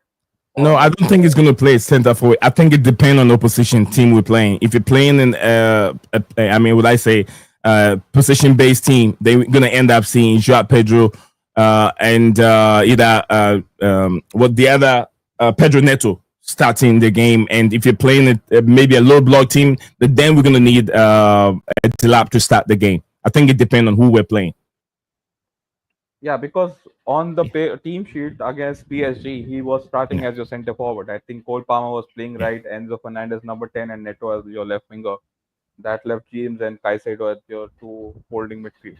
So yeah, I think that's how you'll start the next season as well. I think that's probably the formula Maresca wants to start with. And yeah, we'll see how Reece James works with that midfield. I'm not convinced that he can do that 38 games this season. I think you need to drop someone there. We'll see who you guys. I don't know. Will you guys go for another midfielder, or who plays there? Like, who was playing last season there? Like, if James goes to right back, who plays with Caicedo? I think we have Malo Gusto and Enzo Fernandez in that row with Caicedo. Either Malo Gusto goes for James like right winger, right back, right? Gusto is right back. Right back. So if James goes to right back, he goes to the bench. No, Enzo Fernandez. Yeah. So Enzo Fernandez plays with Caicedo, which means Cole Palmer drops to number 10. Right. Yeah, that could work, but that means like you're a bit light defensively. So yeah, I think you guys probably need someone play next to like another midfielder to play next to Caicedo. I think that's something. I don't know. We have Lavia there. Yeah, I forgot Lab. Yeah, but he's injured, right? I think he's a very good player. But no, he's not injured now. He's not injured now. I think now he's doing very well. Yeah, I forgot about but you can trust him the whole season. Thank you very much, Scala. That's Scala from Manchester United. In case I lose him, I've got almost everything from him. Now I'm going to draw the juice out of Mo and then DJ Sab over here. And Dan, you're offering too much. Cut it off. I don't want too much. Look, I've got his stats up near, and I'm selling it to you now. PS stats now, and you tell me if I'm wrong or not. Both compilations, the two of them together. Don't send me individually, so it will be easy for me to look at it. Yeah, so I can also put it on the screen. The Mikel said United, Man United have to show intent. Agreed.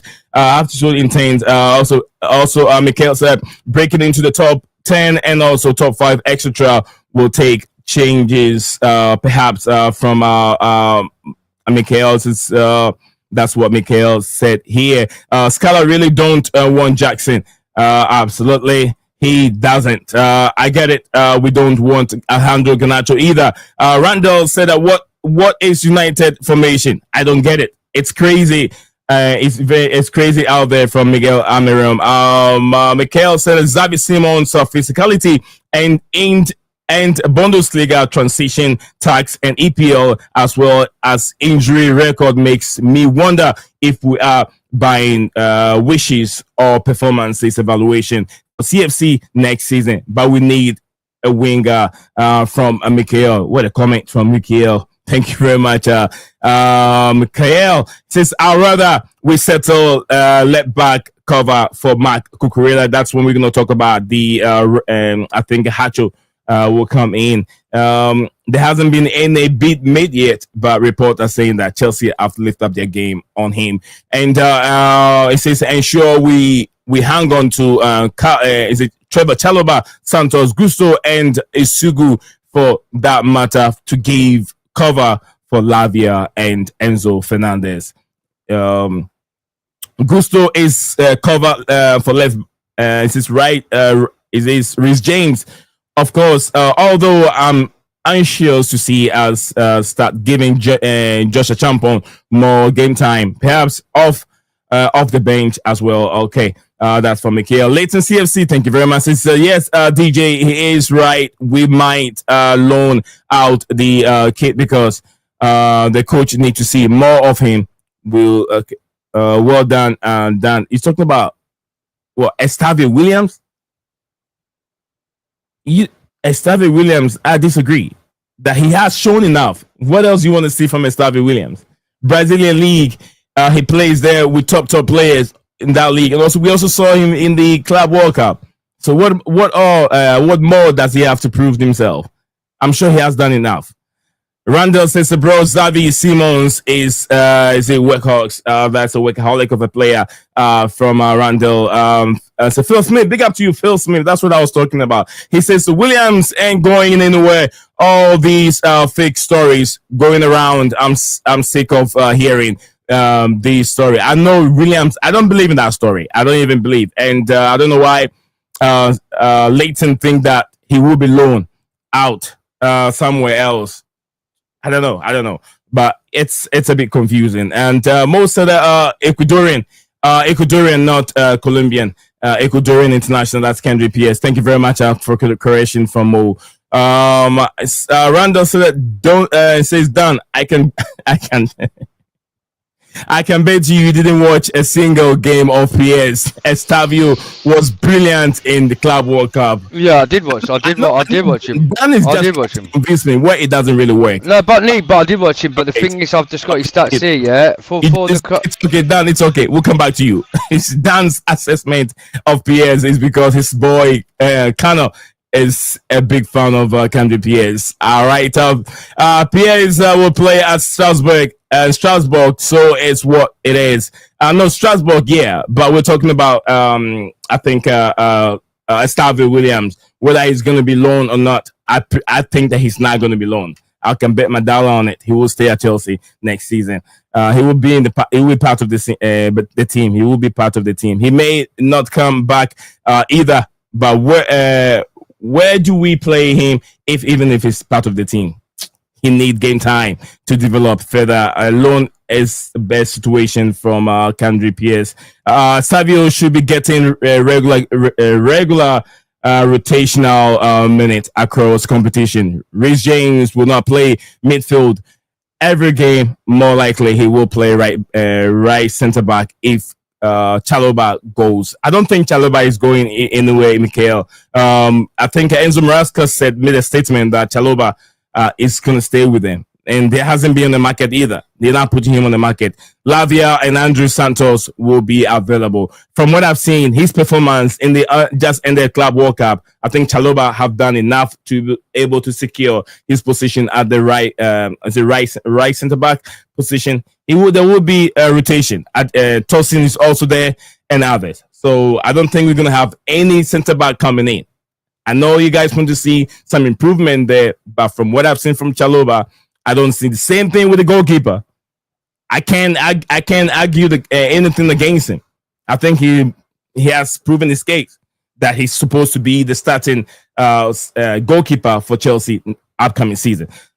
All right, so I've gone through the whole comment. Thank you, guys. Guys, we got 23 of you watching live, and we have only 20 likes. If you haven't dropped a like on the video, I would say please do me a favor, drop a like on the video. It helps the channel, goes a long way. We're not asking for $1 or a penny, but the only way you can help this channel travel to different continents is by you telling the algorithm you like what you're watching, or you like because you're getting engaged. So please drop a like on the video so you don't forget it. Thank you very much. Well, we're gonna go to Dan, Dan or Mo or DJ. Anyone can jump in if you haven't. Before we move on to the next topic, let's summarize on this salmon. Yeah. Go ahead. I've got something to say on in regards to Mikhail's comments. And by the way, big up to Mikhail. I hope you're doing good, my brother. It's been a minute. In regards to Chalobah, so Chalobah was underutilized by Pochettino and by Maresca at the start of this season. Now, why was he underutilized? Why was he not played? Is it because he wasn't performing? Is it because he wasn't, training properly? Is it because of, things that he was not doing as a footballer? No. He wasn't utilized because he was being pushed out by the ownership. Chalobah will generate 100% profit whatever price we get for him. So he was one of those players. If you guys recall, we had Conor Gallagher, we had even Mason Mount, we had a whole bunch of players that were kind of feeling unsettled because selling them would generate profit, and that's what happened with Chalobah. But Chalobah stuck around. He didn't move. He said, "Look, if I'm not getting game time, I'm going to stay a professional. I'm going to turn up to training early. I'm going to do my training. I'm going to put in all the effort. I'm going to stay fit, stay sharp. And when the opportunity comes, I'm going to take it." And that's what he did. Injuries, lack of form, rotation. Chalobah was given a chance. And every time Chalobah stepped on that pitch, he performed like an OG. All right? He did what was required of him and some. And that is why Chalobah is now rightfully making his spot in the team his own. And I think clubs that were interested in him, they had their chance, but now I think that chance is gone. I think Chalobah will stay. And I think a very, very big bid needs to come in for him to be lured away from the club. Us fans, we like him. We love him. We like him. We love him because he's a professional, because he gives us everything that that we ask for when he's on that pitch. So that's in regards to Chalobah. And I just wanted to say that in regards to Mikhail's comment. And again, big up to you, Mikhail. Thank you very much, Mo.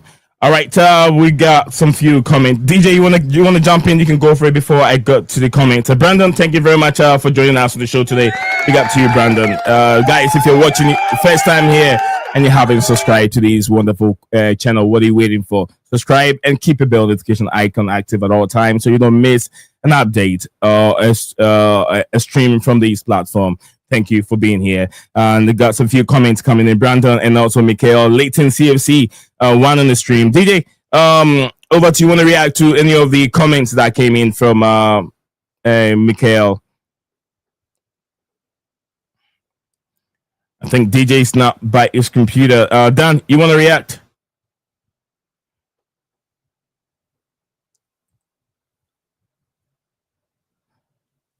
I think we lost Dan. DJ is not ready yet. All right, DJ is back for a second. I think he's having connection issues. Whilst we're trying to sort this out, when DJ joined us, let me go through this comment a little bit. Leighton CFC watching us live on X. Thank you very much for all our X viewers. 170 in all, 26 on X, YouTube, and 144 on X. Thank you all, guys. Don't forget to follow the accounts. Leighton CFC tell Legend DJ that a lot of teams want Enzo Fernandez, but have been told he is untouchable. The value on him I am hearing is around 200 million. That's just talk. LOL. Real Madrid don't want to take us on either. So that's from Leighton. Thank you very much, Leighton, for that comment. I want to hear 3 signings each from panelists before window ends for Chelsea. What do you mean? I want to hear 3 signings each From us all. Okay. That is from 3 signings from us. Like each of us to produce 3 signings. I get that comment. All right, I'll give you mine as the stream goes on. Mikhail, I'll give you mine. And Brandon, big up to you. Says big up Blues to the world. Absolutely, Brandon. Thank you very much for joining us here. Says thank you. I'm just 13 and what sleep blues and okay, you're sleeping and listening. All right, Brandon, make sure you follow us, and subscribe and like the stream. Thank you. DJ, you back? Yeah, bro. Sorry about that. I had what it was is That's okay. you know when I'm speaking to you guys, someone gave me a phone call on my thing, and when it calls me, it messes up everything on here. So Yeah, that's why I Dan cut on you also guys went through the completely. same thing. Yeah, just a couple of things I just want to get covered up. First of all, on what Mo said about Trevor Chalobah, I think for me, I think it's got to the stage now where there's talk of this chat about him being available at the right price. I think it's really got to be now completely put under the carpet now, because I think the way he was treated by the club the first time round, and he still came back, shows complete love for the club. And when he did come back, I can't remember a single game he did any wrong when he came back. I thought he was by far our best centre back at the club by the end of the season for me. I think Levi Cole obviously improved, but I thought he was. And when people talk about selling players, I mean, for me, the players that need to go ahead of him if we're going to sell, okay, is probably Disassi, Badashili, and dare I say it, Wesley Fofana. They'll probably be the 3 players I probably would look at shipping off first before even considering getting rid of Trevor Chalobah. That's just my honest opinion on it. Even though I do like Wesley Fofana and I rate him very highly, his thing with him is his injuries. But if he can become fully fit next season, then we'll have another centre back next season. You still keep Chalobah. It just means we don't go and buy another centre back in his transfer window. In terms of what you said about the goalkeeper knee, again, bro, Yep. I have to say, I'm in totally disagreement with you again on that one. As much as he performed and done well in the Club World Cup, for me, next season is another one. We're playing over 65 games. We're going to be playing about 65 games next season. I do not see Sanchez performing in every single one of them games. You need to bring experience in there, especially when you're in the Champions League. And what he can basically do, Maresca, is this clearly you keep the goalkeeper that you want to buy for all the Champions League and Premiership games, and then Yeah. you give the Carling Cup or League Cup games to Jorgensen and the FA Cups to Sanchez. He'll still get his game time. But for me, I don't think he is the guy for his next. As much as he had a great Club World Cup, and I have no hate towards him or remorse. I never do for any of my players. I just don't think he's the guy for us for next season, for the whole of next season. I think there's going to be mistakes in him.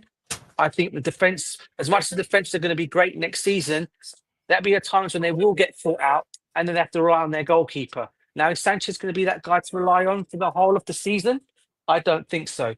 So for me, we need to make a change on that one. You still keep Sanchez, don't get rid of him, but you just go and get an upgrade. Even if it means bringing in someone like a Testegen, a Mike Magnon, or that kid, that guy I was talking to you about yesterday. Now I couldn't get his name, but I do know he's come from that. It wasn't from Czech Republic. He comes from Serbia, by the name of Vlar or something like that. His name is. He plays, I think, for one of the Italian clubs in Italy. He looks a very good goalkeeper. He's 27, 28. He can come for experience, especially with Mike Penders now out on loan. Obviously, Penders is gonna come back and be our future number one. But I think he'll need another couple of seasons out on loan before you bring him back. So this goalkeeper can come in and do that kind of job for us until that happens. But I would not rely on Sanchez or Jorgensen for me for the whole of the Premiership for next season and the Champions League, what we have to do next season.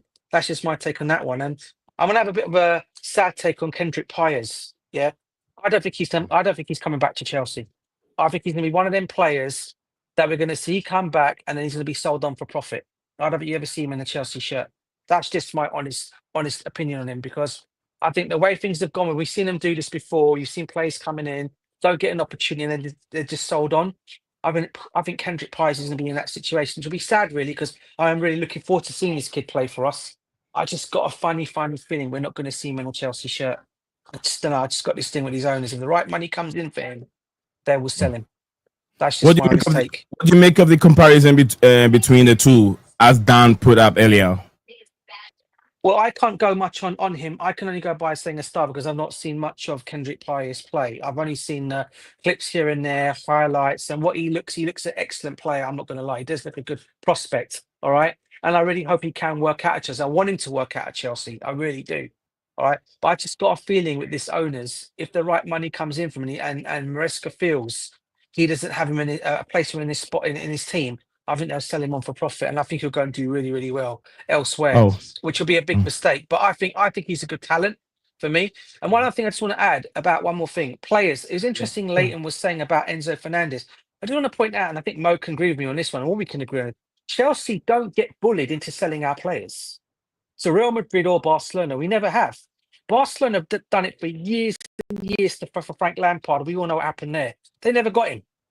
We're not a club that will sell, and we're not bullied into a club that gets sold. So even if Barcelona or Real Madrid come knocking for you, unlikely they'll sell him unless they think unless a stupid offer, and I mean a stupid offer comes down for a player like an Enzo Fernandez, then maybe they might consider it.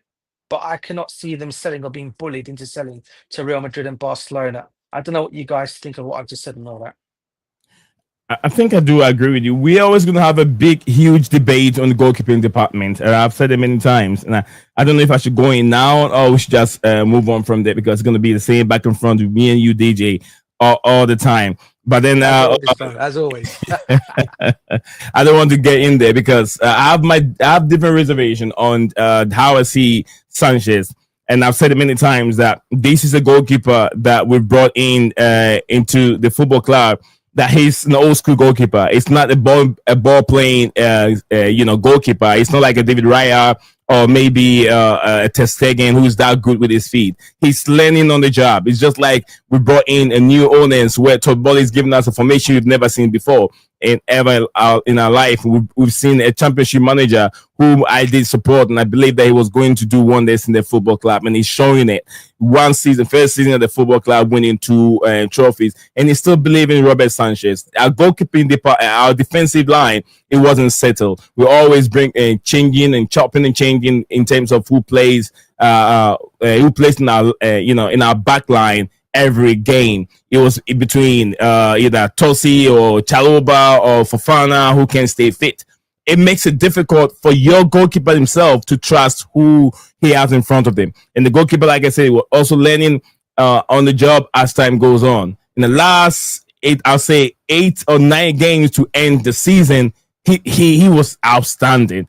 Because why? We have a formidable centre back that he really has been playing with, which means there's consistency there. And also was able to command his back very well, keeping many clean sheets, even proud to the club World Cup, kept clean sheets, and be able to emerge as the Club World Cup best goalkeeper, Golden Gloves. That's outstanding. I believe that he is learning from there. If we haven't win it or we perform, badly in that competition, then I'll say no, because already I said no. But then I've seen a lot of improvement in his game, sticking to tactics. His distribution was spot on. He never conceded a single goal in the whole first half of that tournament. That should tell you how improved he has been as a goalkeeper playing out from the back. And I still trust in him. Sending him away, there's no way you can send him away right now, because I didn't say selling, bro. Selling will be very difficult. Selling him will be very, very difficult. No, I'm not saying selling, bro. Oh, I'm not. Sorry, Mo. Just one thing, bro. I didn't say selling, bro. I said keep him for cup games, and then you bring in another goalkeeper to come in and do all the Champions League and the Premiership games. That's all I take. How do you keep a goalkeeper that have won Golden Gloves in the competition like that? Oh my god! Oh my god! No, listen, Lee. What my take is, I've got nothing against Sanchez. Sorry, Mo. I know you want to come in, bro. I've got nothing against Sanchez. I really don't, and I keep saying this. I never do for any of my players, right? But I just don't. For me, I just don't think I can trust him again for the whole of net. I've got. It'll be like fingers. It'll be like it was last season for all Chelsea fans. It's like watching from behind the sofa at the mistakes he's going to make. And and as much as I said the players are going to do well to help us more, that most of the time the defense is great, we don't concede a goal. It's as simple as that. Because there's defense 9 out of 10 times. But if he is on, listen, I'm not saying he's an excellent shot stopper. I'm not denying all that. I just think, I just think for me he's still vulnerable for mistakes, and I just think it could cost us in some big matches next season. And look, like I said, not to sell him. I'm not saying don't sell him at all. Okay, you're going to play him. Okay, fair enough. We don't sell him. Okay. I just got my thing on him. I just don't have a trust in him as much as I'd like to think I can do. Even though he done well for us in the Club World Cup and he got the Golden Glove, I just think that was the tournament that every player wanted to win and we won it. They were all up for that. Whether he'll be up for it for the whole of 65 games, for the whole of the Premiership and including the Champions League. One of tournament, DJ. One of tournament. I mean? That's just my mistake. But anyway, sorry, Mo, you can jump in, bro. Sorry, Dan as well. Yeah. Sorry, guys. No, it's Mikhail asked a question, and I think if we answer that question, it'll give an insight to where each one of us stands in regards to what we need to do for the team next season. Mikhail asked a question. He said, I want to hear the 3 signings each from the panelists before the window ends for Chelsea. Now, that question is going to give an indication of where do we think we need to strengthen. So, as it stands right now, you know, and you know, I hope he can also answer this. Yeah. Where do you what players would each of you sign as of today? So keep in mind, Xavi Simons, you know, Garnacho, all these players, we haven't signed them yet. As of where we are today, if you can sign 3 more players in this transfer window, who would you sign? So if you want me to go first? Sorry, you want me to go first? Yeah, okay. I'll go first. I'll go last. Go ahead, Nee. I'll go last. Nee. If I have the option, I have the money to sign 3 players. My first option will be a centre back. Wherever it's coming from, either FC Porto or Benfica. That's what I'm going for. One centre back will be, and then a left back. Left back. Yeah. Nee. Who? Yeah. Name the player.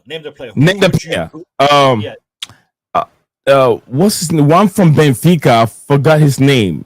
DJ, Silva, the centre back. Antonio Silva. Benfica. Antonio Silva. I'll bring Antonio Silva from Benfica to help out with the centre back because I still don't trust Levi Colwell and Chalobah and all those guys over there. I want a world-class centre back, and also I want a good backup, not a right-footed player playing as that back row. So I want Gerald Hato, right? Gerald Hato from Ajax. I've seen highlights of this player. I haven't seen the whole full game, but I've watched series of highlights, and I think that the guy is a good player. Although I'm always worried about players coming from those low division teams or low profile leagues into the Premier League. But I think a backup, he can get a chance to learn from Cucurella and become a better player because he's still young. But yeah, I'll bring him in. So that defensive line is set up for me. Who else would I bring in? I'm gonna look for a wing back. I'll go for a left wing back. Yeah, left wing back will be my preferred option. I'm not really setting. I'm going in for Alejandro Garnacho. Whether they like it or not, I'm going for a Garnacho. That's what I'm going in for. Okay, so no Simmons? No, I don't want him. Okay. Oh my God. Go on. We'll have Dan. Dan, you go second. Oh God, I don't know what I'm hearing, man. Garnacho, really? No. Honest truth. Honest truth. It was a good question. What's his name come out?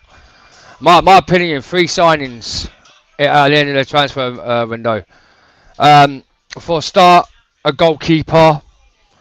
A decent number 1 goalkeeper, because everyone's now decided to hype up Roberto Sanchez because of this Club World Cup Golden Glove wonder kid who's just done one thing, and people still forget in this tournament he still made mistakes in the last couple of games where if it wasn't for Cucurella to keep that goal off the line, the PSG game when he came out, we also could have conceded a goal from a mistake from that line from PSG but it didn't go in. And then the first few games in a World Cup through stages. Dan, question is simple. No, I'm just saying. The thing is, we've heard that Mike Mulligan, we're ready to come Chelsea, right? And he's free till in January. I know we might not get him, but if it comes to it, there's 1 goalkeeper out there. If we don't get Mike Mulligan, I go get Diego Sanchez or Ter Stegen. because Ter Stegen's on the list from there as well. Go get one of the best goalkeepers out there.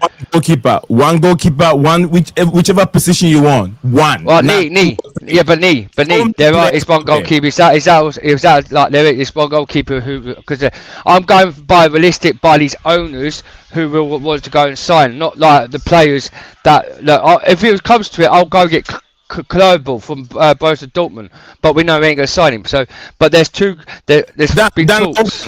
Dan, hold on. No one knows who they can sign. Hypothetically, you've given 3 options. They want to know. I know, but I'm only going through these owners. I'm only going from the owners. It's not about what the owners will bring in or not. We don't know what the owners are going to bring in. We want to know, are you as a pundit, what would you recommend for Chelsea to sign? It's not about what the owners will sign or not. What would you recommend for the owners to sign? Go for it. Make it simple.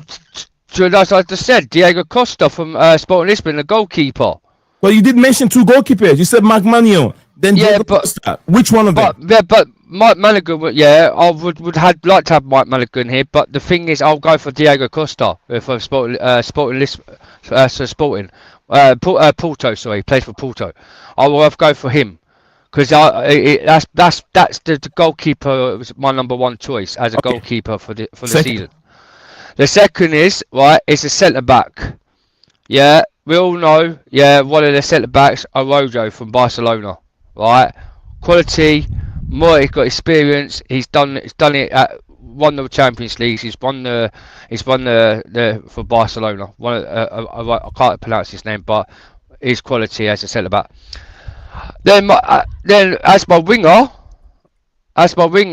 yeah, is Rodrigo from Real Madrid. Because we're hearing about Liverpool's getting it, why can't we go it? We got the money. Go get Rodrigo. Once we get Rodrigo, we go win the Premier League. That's it. That's my 3 signings. You're giving me 2. No, I've gave you my goalkeeper, my centre back, and my winger. Okay. Yeah, thank you very much. That's true. You said Diego Costa and then Rodrigo and one more from a centre back, right? Yeah, Araujo. I can't pronounce his name for Barcelona. Araujo, yes. That I get that. I mean, that's how I also pronounce it. But yeah, Diego Costa, Araujo, and then what? You said 3. No, I said 3. Yeah, Diego Costa for goalkeeper. Yeah. Yeah, Araujo is a centre back from Barcelona. And Rodrigo is the winger. Okay, thank you. DJ, we go to DJ. Well, big up to you, JC. Big up to you. I got 50 comments. I'll go to keep them coming. DJ, go for it. Yeah, listen, I'm gonna be a realistic here because as much as I want to say these players, I know when some of them are not going to even get in. So I'm gonna go for the players that we can actually get that I think will be good for us. I was talking about a goalkeeper now. I couldn't get the guy's name. I've now got his name. But for me, it's between 3 goalkeepers. Yeah, and I've said there 2 of them already. Mike Manigan. Obviously Ter Stegen. The other guy I'm talking about is a guy called Vanja Milkovic-Savic. He plays for Torino. Okay. That's what I was going to say. He's 28 years old. 28 years old. He's linked with United. Nothing's going to happen there, as we know that United are going to get him. Right? I think he'll be an ideal guy to come in, especially as I'm thinking about Penders, who's probably going to be our future number 1 in years to come. So he can come in, as I said, to replace, I'm not saying replace Sanchez and replace Jorgensen, but for me, bring him in as 1. I still think for me, we need a centre back. So, but that's why I'm going to go with Hato in this situation. That's only DJ, 1 second. You did mention of a lot of goalkeepers. Which of them is your number 1 you're bringing in?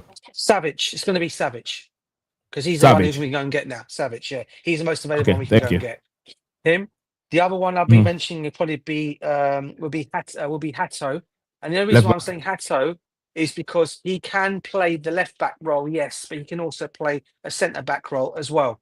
So he covers both those positions in that defence for me. Beautiful. So we've already got 2 plays for 1 there. And my third choice, I know everyone's about Xavi Simons. My third choice would probably be, I'd say like Dan, I want to say Rodrigo, but I know we're not going to be able to get Rodrigo. So I probably will go. DJ, you're not getting Michael's question. Right. Okay, it doesn't matter whether the club is going to get it or not. What you recommend? Then for me, it's Rodrigo, bro. Rodrigo. Yeah. Okay. They're my 3. Mo, over to you, Mo. Okay, so I am gonna be controversial. That one. So Big up to HA, big up to HA, Copam and all. Mikhail, keep it coming. Mikhail, and then I'll get to the comment as soon as Mo lands his 3 players. Let's go for it, guys. Drop your comments on it and your likes on it. Go. Again, I want a goalkeeper, like Dan and DJ. But the goalkeeper I would go for is Donnarumma. Oh yeah.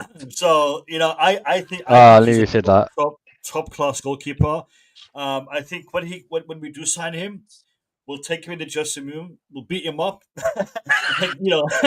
get him licks in, and be like, "Okay, now you're forgiven." Could I change my goalkeeper now? Donnarumma. I'll have Donnarumma as you, Mo. Forgot that goalkeeper. Mo, do you know what, Mo? Do you know why I didn't choose Yeah. Donnarumma, bro? Shall I tell you why? I didn't choose him because I did not think. I was thinking about Mike Penders for the future, and if he comes in, that means Mike Penders is probably going to be coming as immediate number 1, right? So I'm thinking Donnarumma comes in, probably would stop him from getting that opportunity. That's the only reason why I said the other goalkeeper. Yeah. No, I know. But for me, having someone who's tried and tested and has done it at the top level. Yeah, I get that. I get that as well. And his his physical presence. We need something like that in our goal. So Donnarumma would be my choice. And I said controversial, so we keep the theme going. I would bring back Antonio Rudiger as my centre back. Oh, excellent choice. Okay, he's 32 years old. He's old school, but he is a world class defender, and I would love to see him back in a Chelsea shirt before his time is up. So that would be my second choice, and that experience, and that passion that he'd bring back to our defense, that would be awesome. And my third choice, and again, What was the first one? What was the first one? I didn't hear that. Donnarumma. Okay, sorry. Yeah. And my third choice is a young German/Turkish attacking player called Kenan Yildiz from Juventus. Oh yeah, Kenan Juventus. Yildiz. Yeah, it's Juventus. And there is potentially a possibility that we are looking at him. So you know how we have those deals that pop out of nowhere? Yeah. If this could be a deal that we Under the radar signing, right? So there is something happening potentially for him.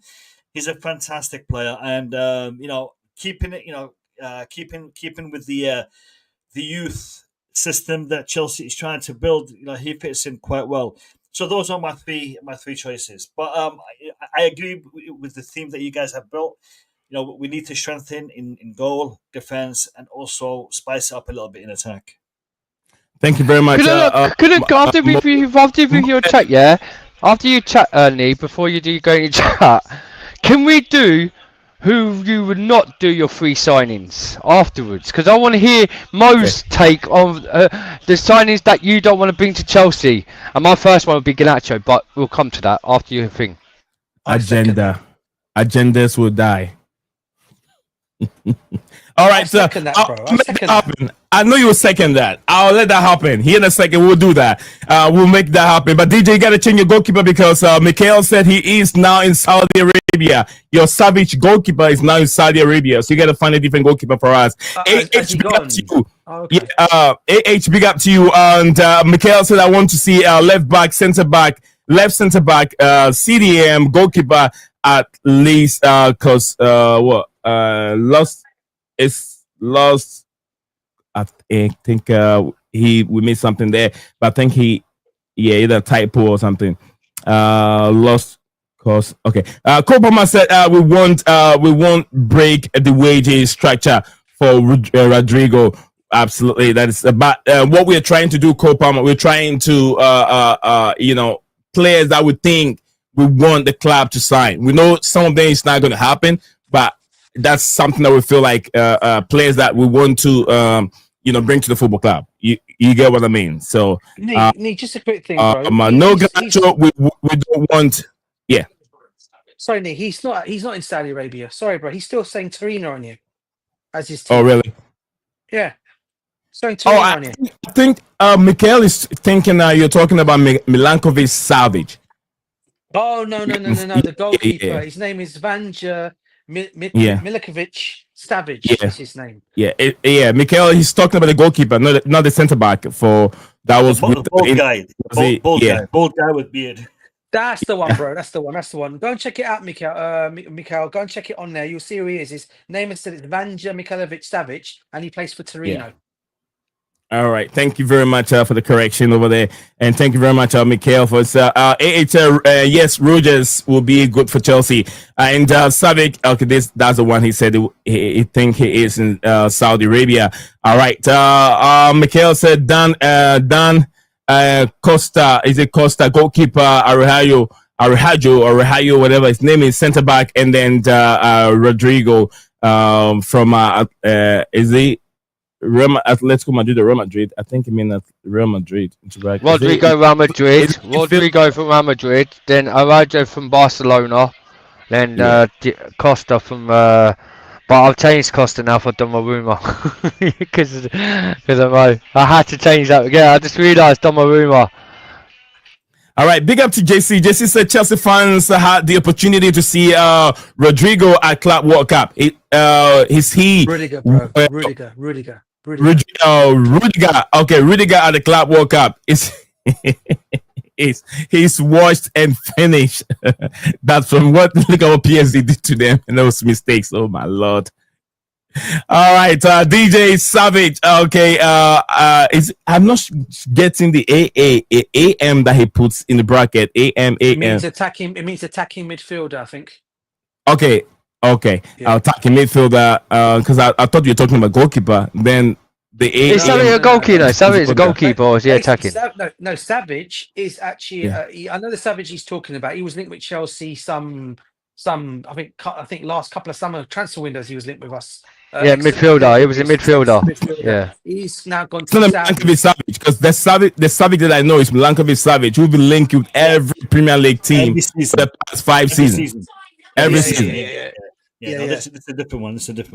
The goalkeeper. Go and check it, as I said. Go and check out Torino goalkeeper. Yeah. All right. Thank you very much, Mikael. I love it. I love this show. Yeah. The only reason I know about this goalkeeper is because I packed him in my FIFA. FIFA 25. EAFC 25. Yeah. So that's what I packed. I packed him as well. Do you like it? Do you like him, bro? I told you, next to goalkeeper. And he's 28 years old, bro, and he comes with experience. It comes with experience as well. DJ's been playing too much FIFA 25 because he's good on. He's on the FIFA. He's on good on FIFA 25. That's what it is. No, bro, that I play FIFA. I'm not going to lie, but I have actually watched him play in Torino as well. He does look the business, mate. I'm not going to lie. I will lie to you. I haven't watched him at all, so I'm not going to say anything. Business, mate. Trust me. Leighton CFC watching us live on the Axis. Remember, guys, Tosin has helped Cole Palmer out a lot, and that's why I'm glad the sporting directors are keeping Tosin Adirbayo. That's from Leighton CFC. Mo says goalkeeper Donnarumma, centre back Rudiger, and attacking midfielder Kenan Yodes. That guy, man, I watched him play. I saw the highlights of this player. I got in love. I was in love with this player until I saw him play for Juventus. And I was like, he was playing with Vlahovic at the same time. He played with Vlahovic up front. And I was like, what a young player. That guy is a world beater. Bring him to the football club. These are the players I got to spend money on. Not Alejandro Garnacho, to be honest with you. These are players that we can spend money on. Yeah. You get what I'm saying? But you like Garnacho, bro. Let's not go back on it now, bro. Yeah, you like Garnacho. Don't go back on it. Go back on it. What happened to me? What happened to me? Now I said, yeah. Arm in reverse, and he put his foot down. This is what I mean, Mo. Wait, DJ, this is what I mean, Mo. Yeah, this is what I mean. You said you don't. You die for it, and you don't want Garnacho over yes. But if you put these two players down, I'm picking Kenan Yildiz. I'm picking that player over Garnacho, to be honest with you, because I see more potential in that player than Alejandro Garnacho. But I thought Garnacho's your boy. You've been backing him for the last couple of weeks. He's your boy. I want him at the club. Link with him because we've been linked with him. When it comes to the football club, I will support him. You get what I'm saying? But then if I see a link with Kenan Yildiz, which there was rumors, but there's not we haven't stepped up yet in terms of if we want to bring him in. Can we do this thing then? After your thing? Yeah, JC said you will often see Garnacho go direct like Noni. Go dribble, and then shoot aimlessly. He is worse than Noni Madueke in sense of a total disregard or unawareness of teammates on the pitch. Absolutely. I agree on JC on that one. Well done, JC. Well, I think he's young, and I believe that he still got room to improve. Oh, okay. My bad, DJ. All right. So, correction there from JC said Garnacho will be another project like Modric for Maraska. Maraska will have to waste so much time to teach him how to ride a bicycle. We want Maraska focus on winning UCL from facts, him. JC. Facts, JC. That is true.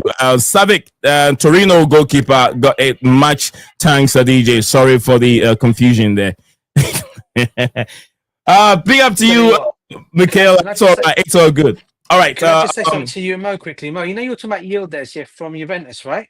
Yeah, I want to go for another player, bro. I don't know if you saw him in the Club World Cup. And listen, it's not me being my bias to Portuguese here, but go and get me Rodrigo Moura from Porto, bro.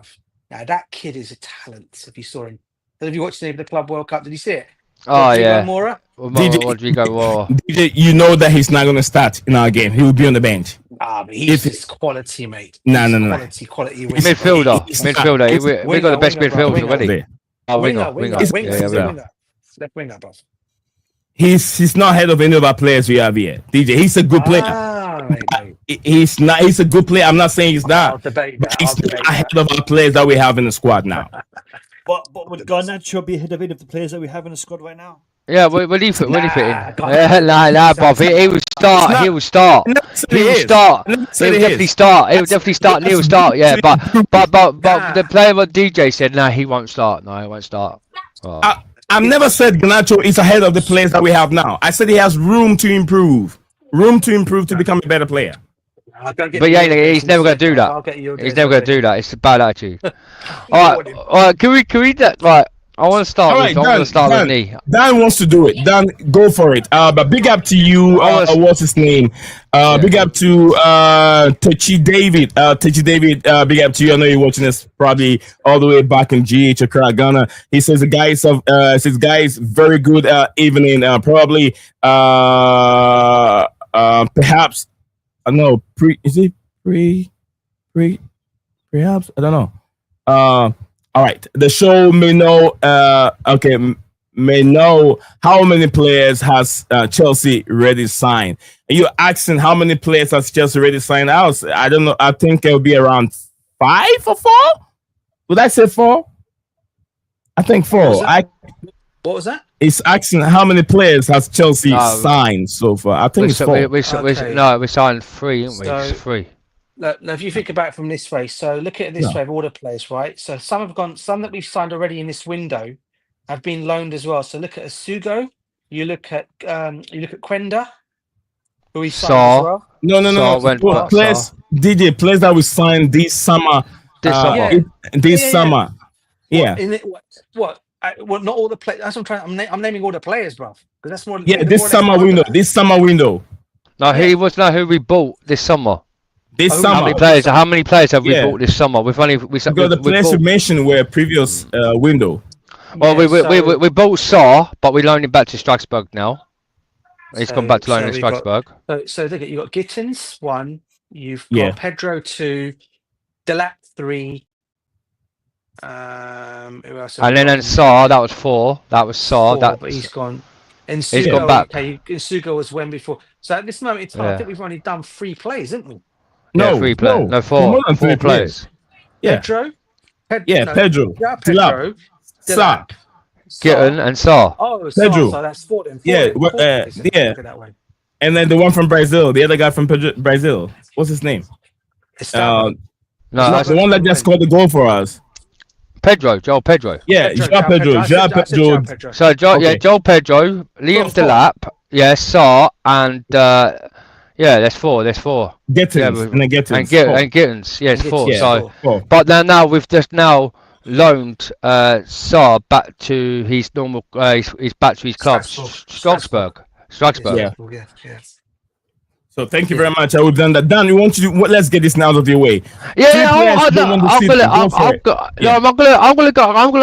ask you first, Nee, because no. I'm gonna ask you first. It's not my content. Because I don't want to go. I don't want to go first yet. I don't want to go first yet because you think I don't have any. I don't have any. You don't have any. What about you, DJ? Who's your 3 non-signings that you want to bring into Chelsea this summer? Well, since we've been talking. Garnacho being one of them, for sure. Who else was it? I'm just trying to think of players that we've been linked to, but nothing's happened with them yet. Garnacho definitely one of them. I don't mind Xavi Simons, so I can't complain on that one. It's very hard. It's very hard to tell. Because I can't think of any players that I can say are not. I mean, we've already got. I can't think of any that come to mind at the moment because all the ones that I wanted as well, like your Mike Magnons and we didn't go and get. So it's more or less the ones that I don't want. It's probably. I'd probably say Garnacho is probably the one of them. Well, we'll say your signings. Your signings. I'll throw it. Okay, I'll throw it out there. Garnacho, Vlahovic, because we've been linked with Vlahovic. I don't want him anywhere near the club because of his injury record. So it ain't going to happen anyway. Vlahovic, and the other one I'd say would be. What else would I say would be in there? Preferred one not to go and get. We were linked with another Brighton player before Pedro. Another one, and I didn't want him either. When the Brighton's play. Oh, not because I don't rate him. I think he's a good player. Is Belieber. I won't go for Belieber at this moment in time. I even have to rate him, but I won't go for him. Yeah, I won't go for him now. Okay. Okay. What, Mo? So, in regards to the players that we are currently pursuing, I wouldn't have a problem with any of them. Even Garnacho. Garnacho, don't really want him. There's better options, but if we sign him, am I gonna throw a hissy fit? No, but yeah, of course I'm gonna back him. We'll back him. I'll be the same. If you want me to say 3 players that I don't want to see at Chelsea Football Club, I can do that easily. So I will say I don't want to see Lukaku at Chelsea Football Club. I will say that's not gonna happen.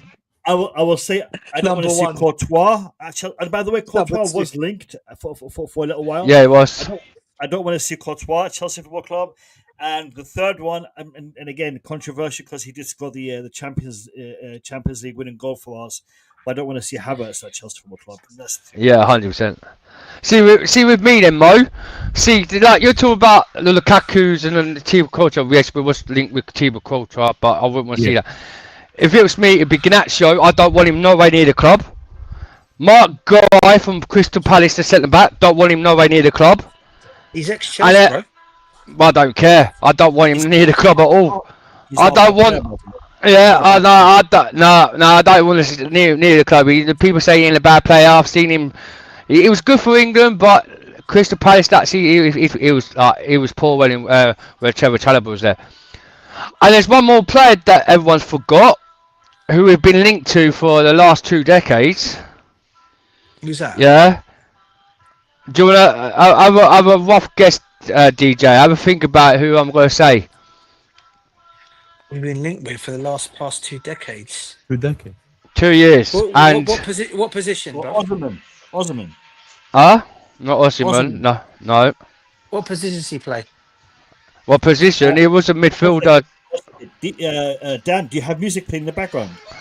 No, yeah. Oh, yeah. It's my daughter flipping playing on a tablet. Sorry. Yeah, sorry, man. Yeah, sorry. Go on. Sorry. Yeah, I've moved. Yeah. There's one player, DJ, and we was talking about him. Dan, make it snappy so we can move on. Okay. We have some other few ones we can look into. Okay. Yeah. There's only this player that we've been still, and I think they've been talking about him still. They want him. Is that guy from I can't pronounce his name properly, but he's in the Premier League, and he's from Brighton. Yeah, it's that left back. I can't pronounce it. Espanian. What's this? I can't pronounce. Estupiñán. He's never been linked with Chelsea. He has been linked with Chelsea. You said for a decade? For a decade? No, He's for got 2 been in the years. Premier League for just 3 seasons. From No, I said Espanyol. no, 2. I said 2 decades, like 2 years. 2 years we've been linking through that left back, and the How guy, can yeah. 3 years with 2 decades? Right, no, 2 years is a decade. It's still 2 years a decade, yeah. Because we was linked with him last year, and we were linked with him this year, and there was talks about it a couple of months. Oh, hold on. No, There was a talk about it for a month ago, too fast. and the guy is injury prone. The guy is an injury prone, and I don't want him. I don't want him. You're not running away from it. You're not running. I am. You're not. 2 years is a decade, isn't it? Still a decade. Done. Hold on. No. Done. You can't crash me, bro. When I was in grade 3, I learned what a decade is. A decade can never be 2 years. Of course it is. 2 years a decade. Dan, you're still saying this. 2 years is a long time. This is still a long time decade. That's what we call up. It's a decade for 2 years. For the last year and this year. Is that what you teach your boys? Last year, Is that this 3 year? years is a decade? No, 4 years is a decade. But yeah, 2 years. 4 years is not a decade. 4 years is never going to be a decade. No, it's not. It's a saying, all right. But the thing is, shared. We've been linked with him. Okay. Correct me. What's a decade? What's a decade? Hold on. We've just had a here we go for that player we're talking about. He's transferred from AC Milan. Sorry, from Brighton to AC Milan. So it's done, finished. Fabrizio Romano. Who's that? Estupiñán. Yeah. All right. Yeah. It's Estupiñán. No, that's good then. I have to go. Lads. Big up, Mo. Big up to all of you. It was fantastic to be on the panel today. Thank you all. Mikhail, brilliant, great to see you in the chat. Guys, please hit the like button. Why do you guys have to be asked to hit the like button? If you're watching something, you're enjoying it, support it. Hit the like button. And if you're watching this stream for the first time, subscribe to BlueClouds Media. Fantastic streams, fantastic content. Nate, it's been a pleasure. DJ Dan, I'll see you guys on the other side. Yeah, big up, my bro. Big up, my bro, man. Big up to you, my G. Thank you very much, Mo, for coming on. Really appreciate it. DJ, please tell your brother what a decade is. 10 years. 10 years. Decades going back. Come on, Dan. It's going back flipping. What do you call it, mate? You're talking about another. What do you call it, mate? God, 10 years. 10 years, bro. Sorry, bro. Yeah, my wife was asking me something. Maybe you asked me something. Sorry, bro. And I'm trying to 10 years. 10 years. It's a decade. 10 years, a decade. That's what you're trying to say. You said 4 years and 2 years. I know that, bro. He knew that. But what I'm trying to say to you, Nick, 2 years is still a decade. Like last year in this season, we've still been asking about it to get. To be honest with you, I'm like you, Dan. We followed the Chelsea transfer news many years. I've never seen Chelsea link with Estupiñán. He came from Esperance. I think Esperance from in the Spanish league before he joined Brighton. I've never seen Chelsea being linked with Estupiñán. No. Not even a single season. But anyway, you know, I'm not. You're not always going to be the right one on this one. Try to put me down. Yeah. But there was a link. There was a link with him. Chelsea was in for him. A few months back, there was a link. There was a link of David Austin coming out of it, and in the last year of it, Fabrizio Romano came out of it.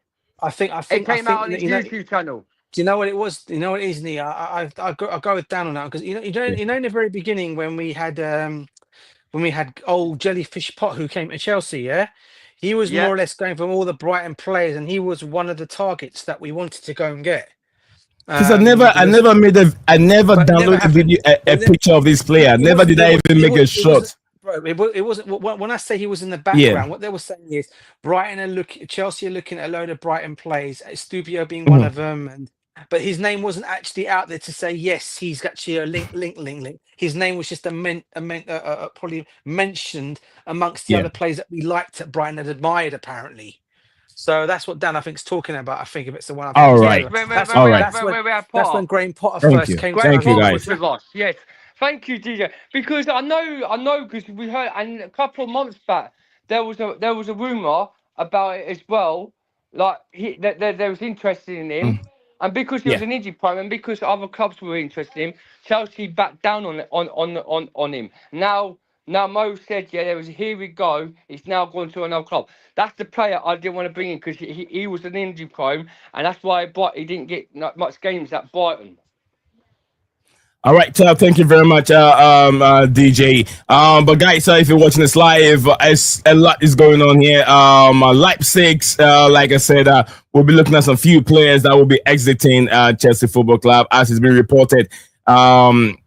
It's been reported that the likes of Raheem Sterling, the likes of who else? I think Joao Pedro, all these players, Felix, Nkunku, Felix, Sterling, are all leaving Chelsea, reported by Fabrizio Romano. So, guys, this is what we'll be talking about as soon as we get back from these short breaks. Stick with us. BlueClouds Media needs Zion. Stevie G is not here with us. We have Dan and the legend of the DJ. We'll be right back in a second.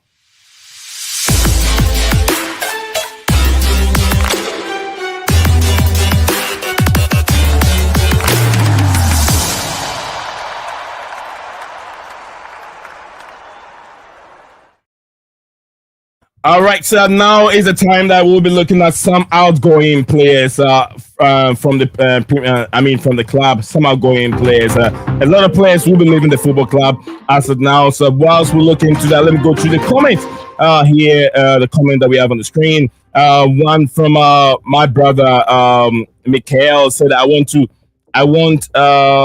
I lost down for a second. I want a fit, strong CDM still as cover to mount title race. Amadou Onana from Villa. Is it Keprin Tuman? I can't say the first name very well. I think it goes by Pet Firm Truma? From Juventus. Sorry, guys, if I'm butchering that name. And also start make them world a shot ahead of Esugu behind Lavia and left back cover for Marco Corella. That's from Mikhail. Mikhail went on with another comment here. He says controversial. Is it very controversial take? I don't really want more attacking attackers. It does work.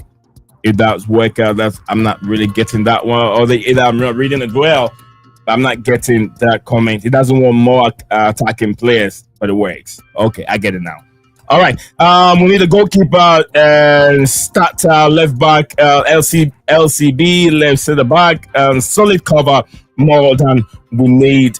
We need more attackers. So he's talking about those positions are the places that we need to fill these gaps before attacking players. Garnacho, Colomwani, Rodrigo. I don't want them near our team. That's from JC. JC's three players that he mentioned: Garnacho, Alejandro Garnacho, Colomwani, and Rodrigo. Rodrigo, I know he's a good player, but I don't know how he's gonna fit into these fast and pace, strong attacking league, and also the wages could be a big problem. If Chelsea can afford that, I don't know about his gameplay. If it really suits the way we play, Lukaku is not a player. From GC. All right, that's not from Mikhail. All right, JC said, but we wait. He says, but wait, we should be featuring from players we have been linked with. We should be filtering the players that we've been linked with. Those are the players that we don't want to see. We are not linked with Havertz or Lukaku, so that doesn't count. I understand where JC is coming from. Players that we've been linked with, those are the players that we should have mentioned, which I do understand. That JC, big up to you. He says we are not linked with Havertz or Lukaku, which absolutely true. JC, I agree on Kwanda, but that's next summer. Kwanda is another player we signed. I think was in the January transfer window. Mikhail said yes, but we it says but we meanwhile have Gettins and likely to sign Xavi Simons. I just don't like the link with Alejandro Garnacho. Nobody wants him, but I'm telling you guys, there is a player in here. Don't want Alejandro Garnacho, Mount, and Havertz. Those are the players Mikhail doesn't want to see. Alejandro Garnacho, Mason Mount, and Kai Havertz. We've been linked with just one of them. The two we're not linked with them. Thank you very much, Mo, coming on and being part of the stream today. JC said, boys, the question was 3 players which we do not want at the football club from pool of players we have been linked with. Absolutely. I think that the one that we mentioned here, I'm not sure which one. I think either DJ mentioned those players. Is Kai Havertz, Kai Havertz again, and and the striker. Who mentioned Kai Havertz? Lukaku. He said as well. Right. And that's the other true. one he said, was who's the other one? Who's it? Lukaku, Havertz, and who's the other one he meant?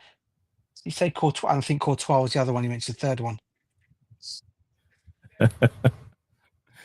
All right, Cole Palmer. Yeah, I don't think that Chalobah is going to be for sale. He's not even on the market. If you go for Chalobah, you're probably going to pay you like 80 million because of winning. Mate. Yeah, around 80 million. So you don't want to go there.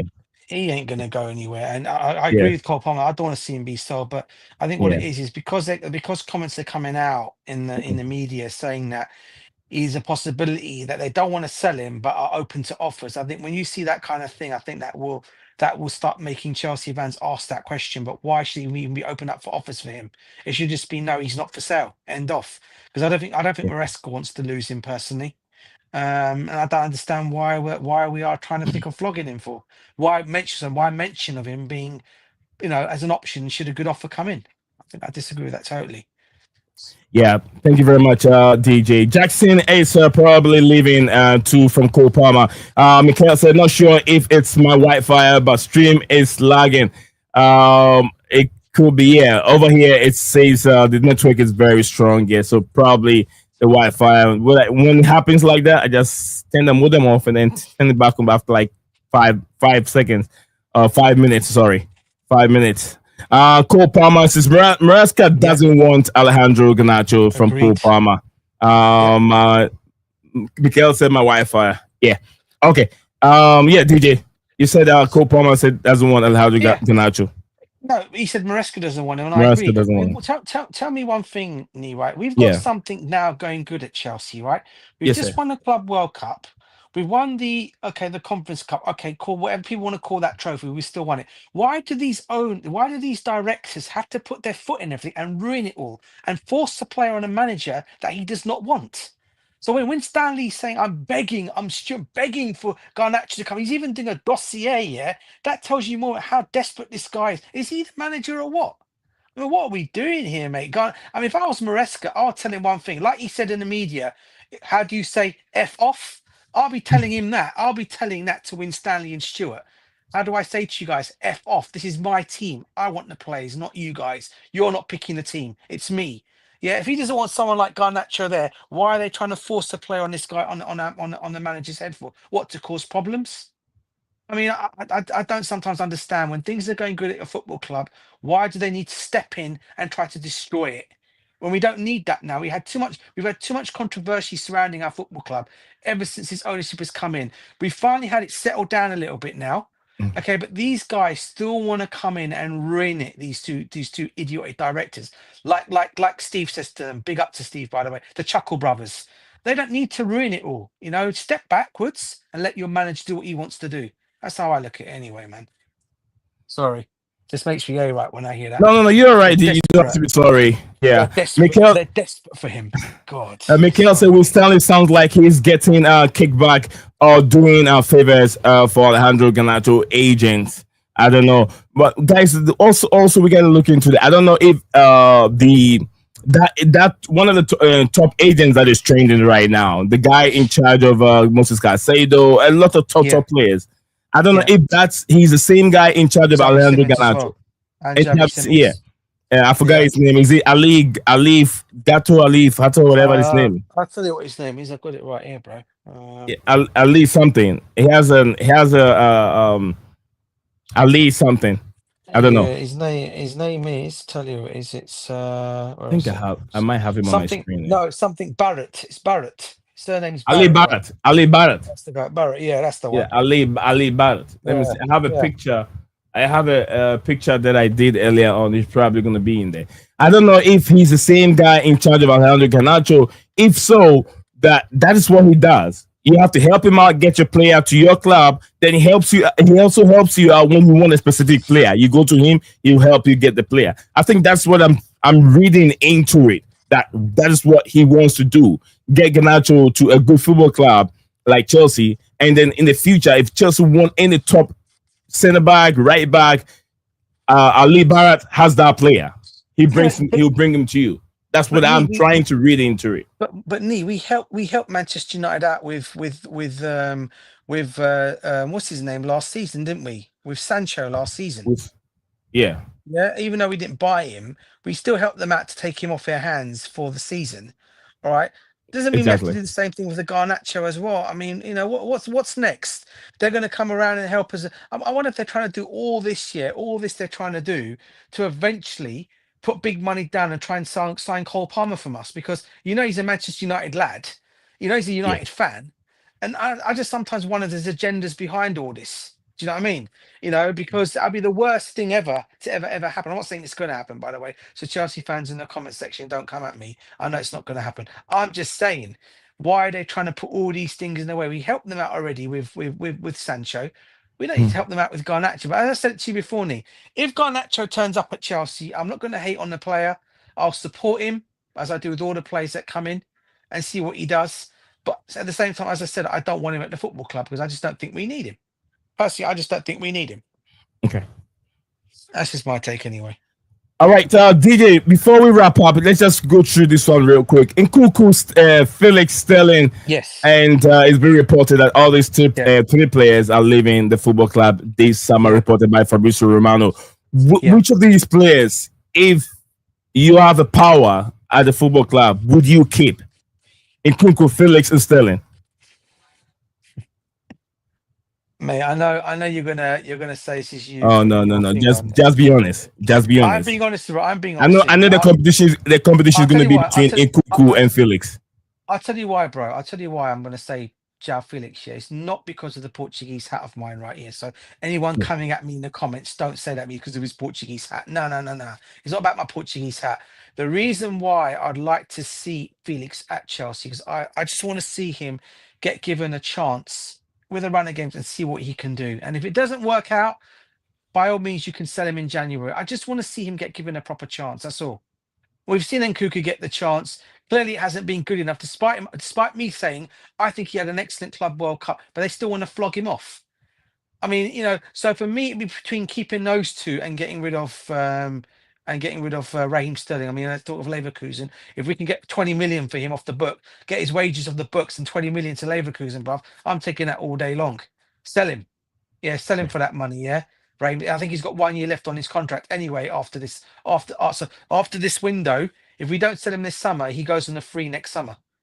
So for me, yeah, you better try and flog him off with the money you can get for him, get rid of him. So let him go. But it has to be between the two. But the reason I'm saying João Felix is only because I want to see him get given a chance. I still think there's a potential in this guy. He's still 25 years old. He's not old. Yeah. And I just want to see what he can do. And if it doesn't work out, then by all means, flog him in January if you need to. Benfica is still there hanging in the ground in the background because it looks like the club he's going to go to is Benfica. Yeah. So they're still going to be there even in January. So I'd say for that reason only. That's just my honest opinion. And I said, it's not because of my Portuguese hat and me being Portuguese. No.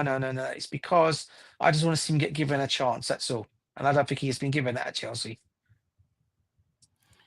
All right. Thank you very much. That's a DJ. I'm going to give you who I'm going to keep and who I'll let go.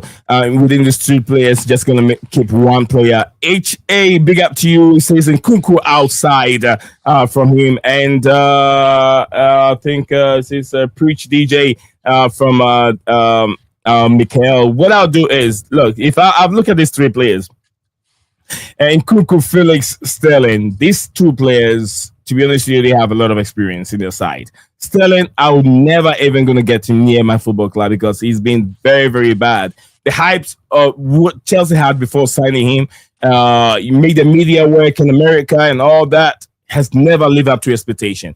He started dropping down when he left I think Liverpool.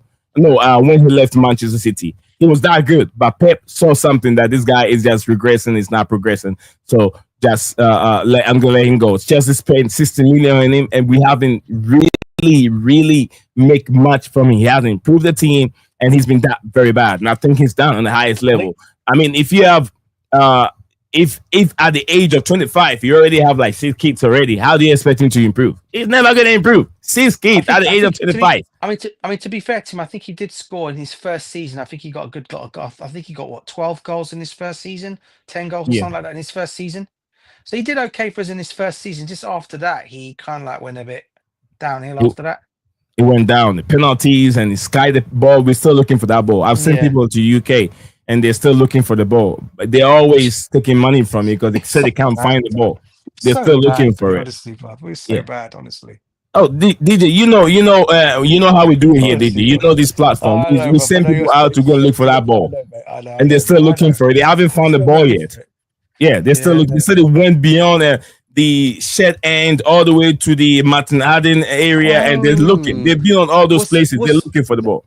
Was that what I saw in my back garden the other day? Was it that? Exactly. The guys were there. They were looking around that place, seeing if they can find that ball. That ball from a Raheem Sterling penalty. I'm not going to be rude on the guy. He did well in his first season. Yeah, Raheem Sterling's not going to get anywhere near. The only player I'll keep in this within Nkunku and Sterling will be Christopher Nkunku. Because the reason why is I saw something new that I believe that if given the second chance with the way we're playing now, and the new tactics, the new players, the likes of João Pedro, and it really fits into it from what I've seen. Okay.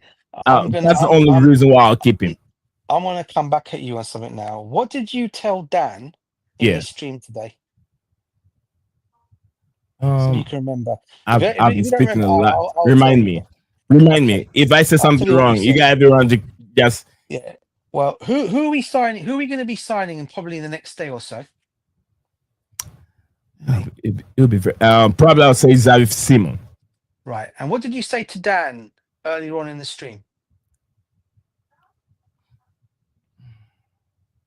Come on, Nee. Is it about not liking him?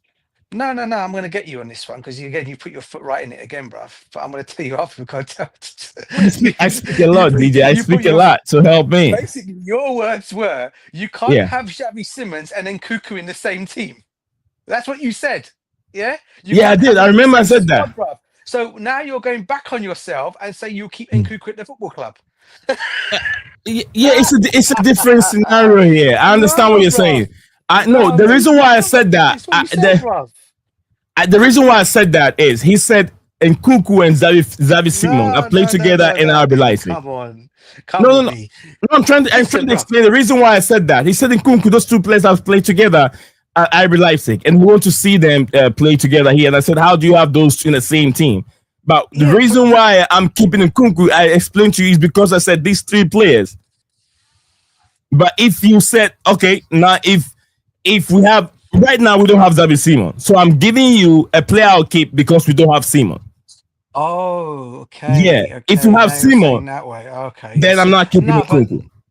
But then, if you still can keep the 3 players, if we were to even still sign Xavi Simons, who are you going to keep? If Xavi Simons comes in, who are you going to keep? If he and they get rid of 2, or 3 of them, one of them has to go, or 2 has to go. 2 has to go. I'm still going to go for Nkunku because I haven't seen Felix in a while. I'm playing on them. Yeah. That's the problem.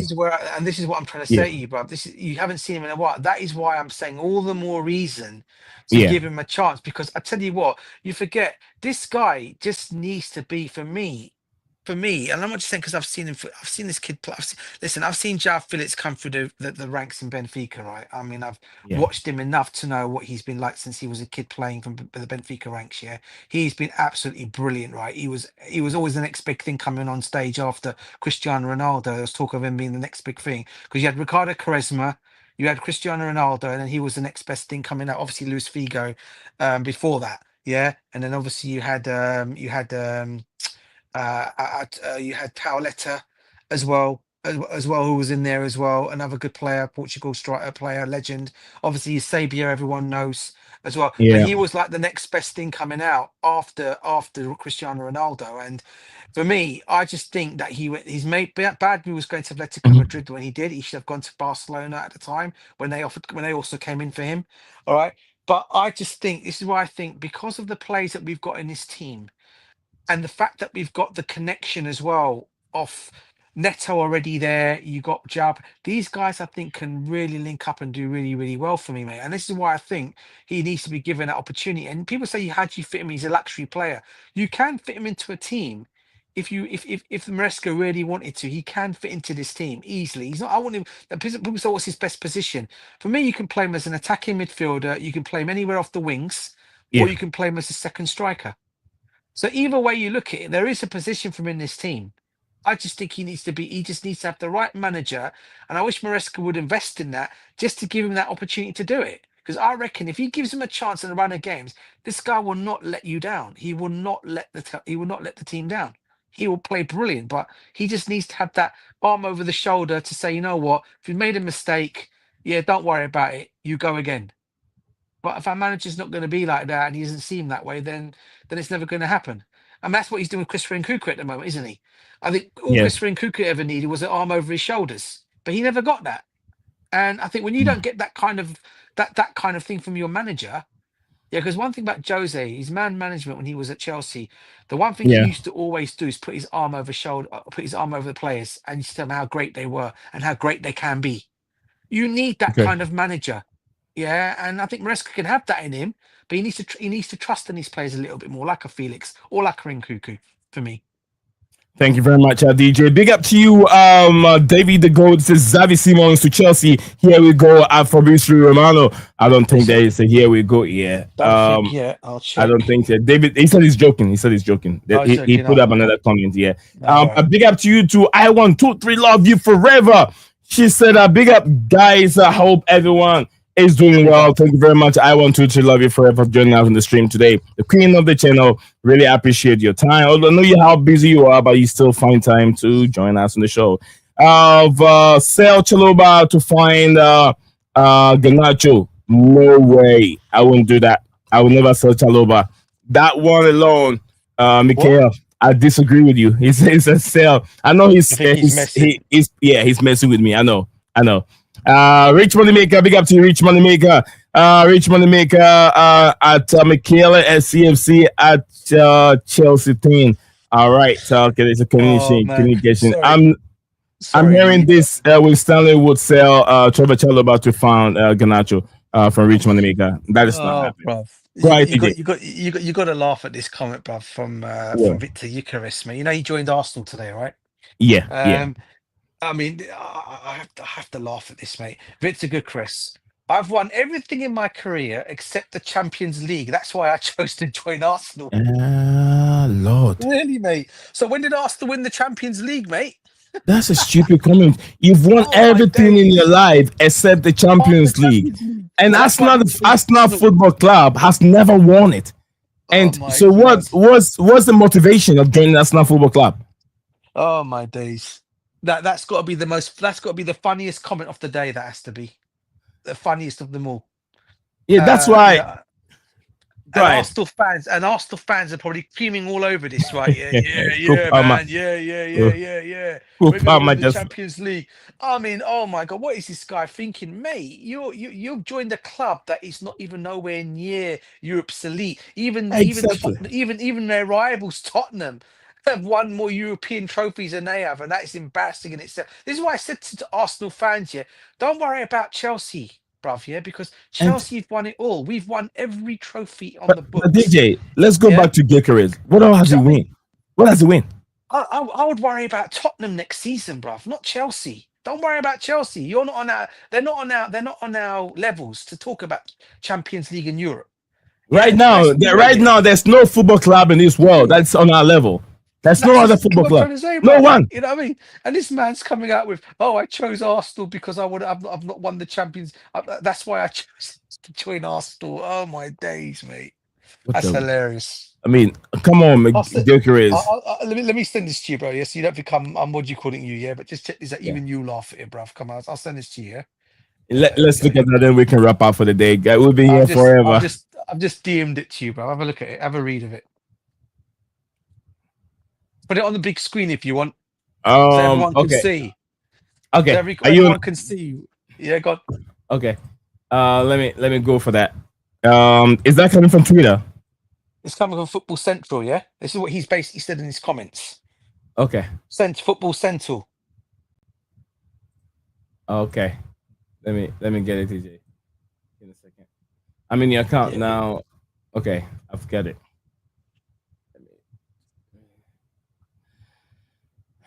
Okay, DJ sharing this. So I'm gonna share this with you guys. DJ wants me to do that. Yeah, just share it. This is what makes it so funny. I mean, I this is what he's basically said. Okay. Let's get it. Let's get it here. All right. So I'm sure you guys can read this. Let me. No. Victor Gyökeres. So yeah. This is Victor Gyökeres speaking.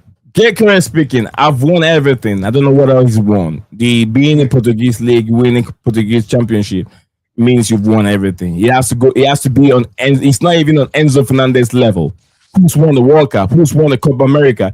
You haven't even won European competition. You understand? Instead, you've won everything. You mug. Since I've won everything in my career except the Champions League, and you've been to the wrong team. That team hasn't ever won it, and that's why I chose to join. And that's why you chose to join us now. Does he understand English? No. Let's get it. Oh my goodness.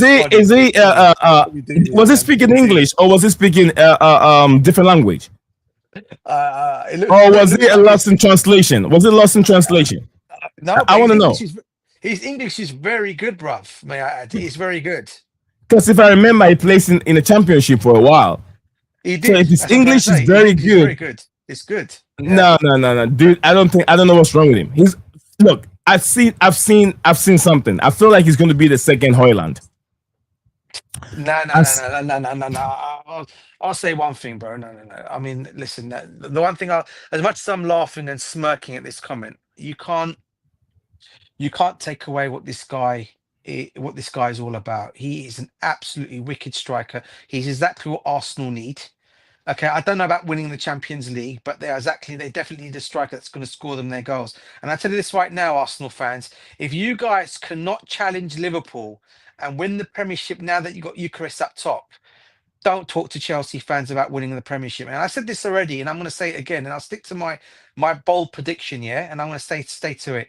Chelsea will win the Premiership before Arsenal do. That's my bold prediction, right? And I'm going to stay with it. If it backfires on me, so be it. I don't care. But I just know my club, yeah. If Arsenal cannot win the Premiership with this guy up top in their game, and I don't want to hear, oh, he has to get used to the league.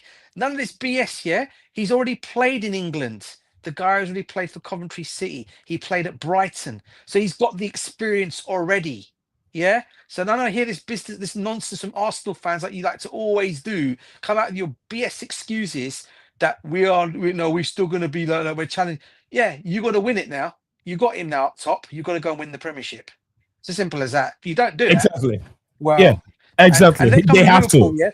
Yeah. And you're supposed to be a better striker than Ikakite, right? Who's joined Liverpool, right? And Ikakite is a good striker. If Ikakite ends up finishing top scorer ahead of this guy this season, mate, then I don't know what to say on it. But Gyökeres in itself will let me, because I do rate this kid very highly. I call him a kid. He's 27 years old, but I do rate him. He's a very good striker. I'm gutted we didn't get him in the end, but Arsenal got him. Brilliant. Good luck to them. But if they can't go and make this guy work for them, win them games, and go and win a Premiership with this guy in their team, mate, they're never going to win a Premiership, mate. Ever. Let me tell you this right now. They got their striker. Apparently, the striker was the missing piece in the puzzle. Yeah. Well, here it is now. You got him. You got like your Thierry Henry, your Ian Wright, if you want to go as far as that, your Dennis Bergkamp, if you want to go like that, who won you or used to winning you guys Premiership titles, yeah. But if you guys can't do anything with this guy up top now, oh my days, I don't know what you guys are. I don't know what I can say to them on that. Honestly. All right. The bigger picture is, I mean, your comment there doesn't make sense, bro. If you motivated to join the Arsenal Football Club to win the Champions League, I think you're in the wrong place. You have to go to Chelsea. You have to go to Man United, Manchester City, Liverpool, Bayern Munich, and also Barcelona. These are the football clubs you have to join. Even Olympique Marseille, Olympique Lyon, Aston Villa. Those are the football clubs you gotta go and then make those statements. Not Arsenal Football Club. Since they formed the football club, they've never won a championship. Never won a Champions League. So I don't know where you go. They won one trophy, the 1994 Cup Winners' Cup trophy, that one that Chelsea won anyway. Alan Smith got that goal, and then they won. Oh yeah, and let's not forget this other trophy that they won. This other, they like to call our European trophy the Minnie Mouse European trophy. Yeah, well that trophy they won, the other trophy that they won apparently was an invitation trophy that they got to go and play in Europe. Yeah, and that was nothing major. God. I think it was what was it called back then? I think it might have been I think it's answer to the what was that one that used to come on TV back in the day? Oh my god. That old Italian one that used to come, what a name it used to have back in the day in the old division. They used to call it it's not even coming to me at the moment, but that's how bad the trophy is. That's how bad the trophy was, the name of it. That's what they want to call that trophy. That other as their second trophy of saying brilliant. Mate, I feel for them, man. Yeah, that's nice done. Don't worry about it. Don't worry about us now. All right, so very interesting. I think we're about to wrap up. Mikhail, don't worry about it. I understand when type of errors. Sometimes when I read it, I have to try and make sure it makes sense to me. If I see type error, don't worry. I make that. I do typo error all the time, so don't worry, Mikhail. Intertoto Cup. I think it's called the Intertoto Cup. Intertoto Cup. Yeah, that's what they used to call it back in the old division, okay. The old European. Well, it was supposed to be a European trophy of some kind. Okay. All right, DJ. It's a pleasure to have you on as usual. As always, mate. Thank you. Oh, I had a big comment over here. Let me take this real quick. Tiflos Amwa Kabina. Big up to you, Tiflos Amwa Kabina. I'm sure you're watching us from GH Accra, Ghana. He says a good evening to you guys. Please, is this guy called Victor Gekere serious? Why is he saying that he wants to win or something when he chooses Arsenal? Oh my God! Bet me, bro. Big up to your comment. He says, "Bet me Arsenal will not win any trophy in 2 years." Oh my goodness! Trophy. Nah, bruv. I mean, come on. I mean, how can you put that out there? Are you that shameless, Bucharest, to go and put that out there? Do you know what club you're talking about here? I hope you do know you're talking about Arsenal. I've never won a major European trophy. Let's be real. Anyway, I know you need to go, Nee. Can I just say one thing? Everyone in the comments, please smash and subscribe to the channel as always. Subscribe. Anyone watching on X, if this was actually going on X as well, you guys know what to do there as well. Do the same thing. As always, we always do. We are building a great community here, as we always say. It's great to come here, fun chatting about football, about the club that we love. Obviously, we have laughs along the lines about banter clubs like Arsenal. We always do that anyway. But it's always great having every single one of you in the chat. And hopefully you guys come back again. And as I said, please smash the likes for my brother Nee here and for this program. And this channel is growing. The community is growing. Long may it continue to grow. And big up to every single one of you in the comments and to your families as well. Thank you very much, DJ. As usual, like I said, Cheer Flows Armour. Make it a point always attend. Come over here at the right time. We always stream at I think around 5 to 6 p.m. UK time. You're always going to find us here. So don't hesitate to like a comment and subscribe to Cheer Flows if you haven't subscribed and you haven't put a like on the video. Guys, let's drop a like on the video. I'm not so sure how many likes we have so far, but I think that your guy have done a very good job for you to be able to drop a like on it. Mikhail, much love to you, brother. Don't go far away again, bro. Mikhail, it's great seeing you in the comments. I'd actually love to see him come back on the stream again, Nee, because I used to stream with Mikhail before, and he's intake on football and Chelsea is very good. And I think he should come. He should start coming back on streams again. It'd be great to see him I coming do. back on streams. I've I told think him. I I've seen invited the him once comments. before. I never heard back He should from come him. back. I think he's been very busy. That's why I don't want to He has been. bug game. Yeah. Yeah. I've seen him on X a couple times. But yeah, Mikel, if you're free, you have time, you're home and you relax and you want to join us here, feel free, Mikel. Feel free. Remember, you're part of this platform when it began, long time ago. So I know Deep Prince, big up to you, Deep Prince. I missed his comment here. Deep Prince, big up to you, Deep Prince. Big up. He says, big up everyone, and big up Chelsea family. No to Gnacho. No to Gnacho to me. That's a Deep Prince. Thank you very much. I missed it. I apologize for that, Deep Prince. Yeah, I missed that comment. Yeah. I agree. No to Garnacho for me as well, bruv. But it's me who wants him, the Prince. He wants him, by the way. It says, boss, beat me. It says, bet me Chelsea will win the Premier League and the Champions League this season. I foresee that coming. I foresee the Premier League coming. It will be a very strong competition because how Liverpool have really built and the players they're bringing in. I'm a bit scared, but I'm not scared that I think we can compete because they are rebuilding. They are rebuilding. They ran away with the trophy last season because as Chelsea they didn't get the kind of competition that they were supposed to have. Arsenal did not push them, so they have it the other way. 100%. They won it. They won it when they know they've won it, and they start dropping down. Down. I'm sure it's DJ. I was going to say one thing on Saini. One thing on Liverpool. I know I banter them. They're another club I don't like either. Yeah, I can't stand either. But what I'll give credit for where credit is due is they're like us in terms of their transfer business. They know how to sell and how to buy players in a window. I think we're the two best clubs I think in this country or in Europe and even around the world that actually knows how to sell and buy players and get them good price on them all and get good deals done. Whereas the rest of the clubs don't know how to do that. I always say that's the one thing I'll give us credit for. A lot of people like to knock our business, right? But the one thing you can never, ever, ever, ever knock Chelsea or Liverpool for as well, and this is why I'm giving them credit, is even under the Roman era, right, we knew how to sell players and we knew how to buy players at the right price. This owners have done the same thing again since they've come in as well, to give them credit where credit is due on that one. Liverpool the same. Whereas all the other clubs, I don't think they know how to do it. They don't know how to do it. They either fall at the last hurdle or they don't. I mean, Arsenal, let's be real here. Arsenal didn't want to put a little bit more money down to get Victor Gyokeres over the line. They managed to pay that money now, but they want to try and shortchange Sporting Lisbon on him, by the way. Okay, and they said, nah, this is what we want him for, and they finally paid it. Whereas if that was Liverpool or Chelsea, if they want to play and they want that player, they'll go and get the deal done. Simple. Do you know what I mean? No hesitations, no whatever. Do you know what I mean? So yeah, that's why I've got to give credit where credit is due to Liverpool and to obviously us mainly. So I just throw that one in there, Nick. Sorry. That's no. Did you have to be sorry? I mean, we run the show together, so if you have something you want to inject into the show, it's always go ahead and do it. Mikel said, "Thank you very much."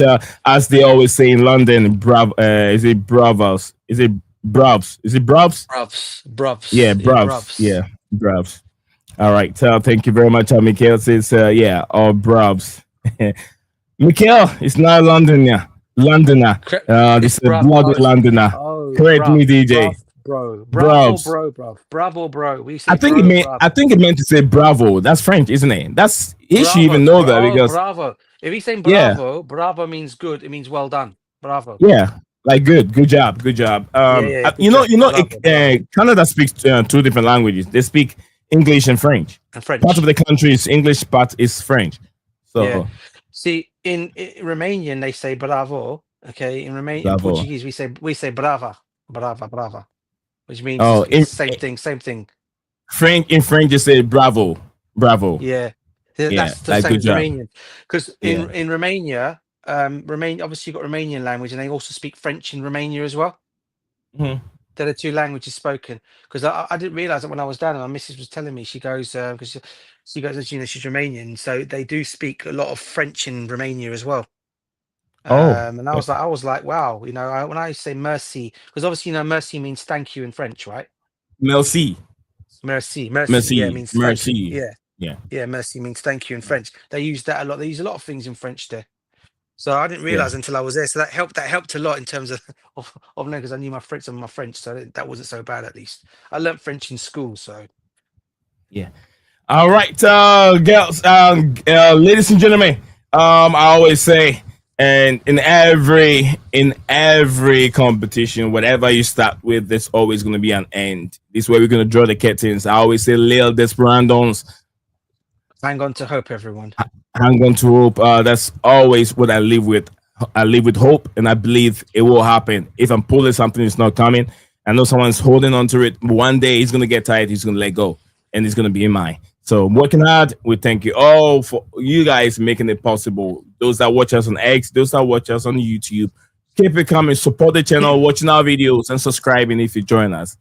Don't look at other channels and say, "Oh, that is bigger than that. That is bigger than that." Well, support the time they were having these numbers before you supported them to get the numbers that they have. So when you support your brother down here in the stream, others will join, and the stream is also going to go. And also, like I said, I'm always open for criticism. If you have something you want to inject or you want to tell me, I'm open for criticism. Constructive criticism, I'll take them. You get what I'm saying? So share with me. Let me know. I'm not perfect. I don't claim I am. You get what I'm saying? No one is, bruv. No one is. No one is. I'll also just add to that about the channel. As I said, it's growing for one, and the more you guys come here, the more and more you support the community. And as I said, big up to every single one in the comments. Big up to Mo, Dan as well, who came on today. Obviously, Skylar as well, who came on. Obviously, Yusuf as well, who came as well in the beginning. Great catching up with all the usual lot coming in as they always do. And like I said, it'd be nice to see Mikhail come down one day back into a stream again, because his take on Chelsea and his football thoughts are really good. So I hope he can come on one day with Uni, with all of us, and chat football with us as always, bruv. But I'll shoot him a message on X one of these days and see if he's gonna get a chance. I know he's a very busy man, so when he get a chance, we're gonna have him on the show today, so we can discuss the transfer activities and all the club World Cup, shenanigans and all that stuff on our screen. Bruv. Yeah. Regards to your family as well, bruv. Regards to your family as well, bruv. Thank you, DJ. Yeah, and the guys, if you don't see me the weekend, I just spend time. I just try to find some time with the family also.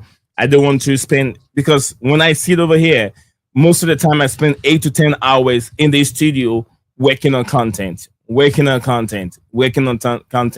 I have to give the family also time.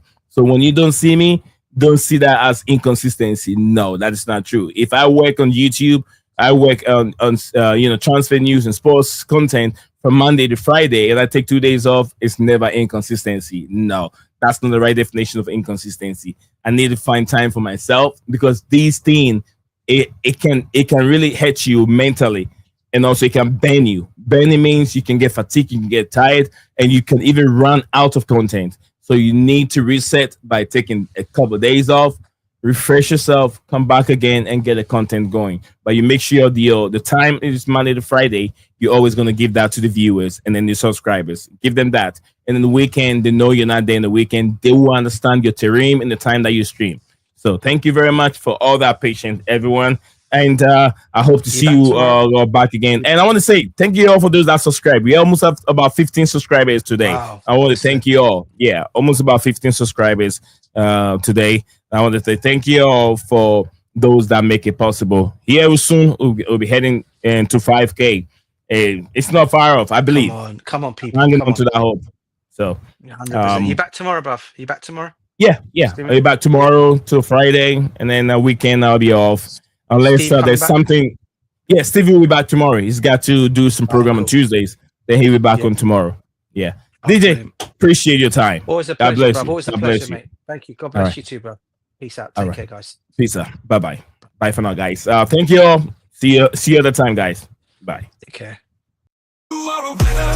Stand tall, be proud. In the face of doubt, you shout it loud. Feel the strength, let it in. With every step, you're gonna win.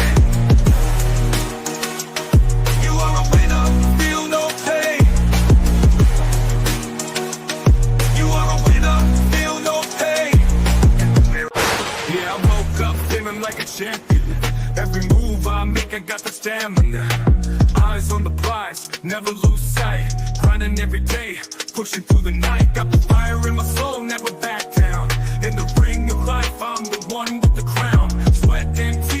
paid the cost. Every battle fought, I'm never lost. Hit the ball, you are a winner. Stand tall, be proud. In the face of doubt, you shout it loud. Feel the strength, let it in. With every step, you're gonna win. Every challenge met, every goal in sight. In the gym, on the grind, it's a warrior's fight. From the bottom to the top, yeah, I've been there. With the heart of a lion, I face the dare. No fear, no limits, just pure drive. In the race of life, I'm alive. With every push, with every strain, I'm a winner, feel the gain. Hit the ball, feel the power. In this moment, it's our hour. Rise above, break the chain. You're a winner, feel no pain. You are a winner. Stand tall, be proud. In the face of doubt, you shout it loud. Feel the strength, let it in. With every step, you're gonna win. In this moment, own your name. You are a winner in this game. You are a winner. Stand tall, be proud. In the face of doubt, you shout it loud. Feel the strength, let it in. With every step, you're gonna win.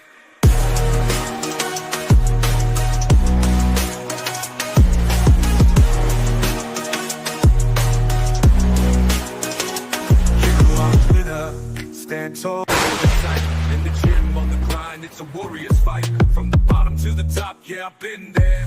With the heart of a lion, I face the dare. No fear, no limits, just pure drive.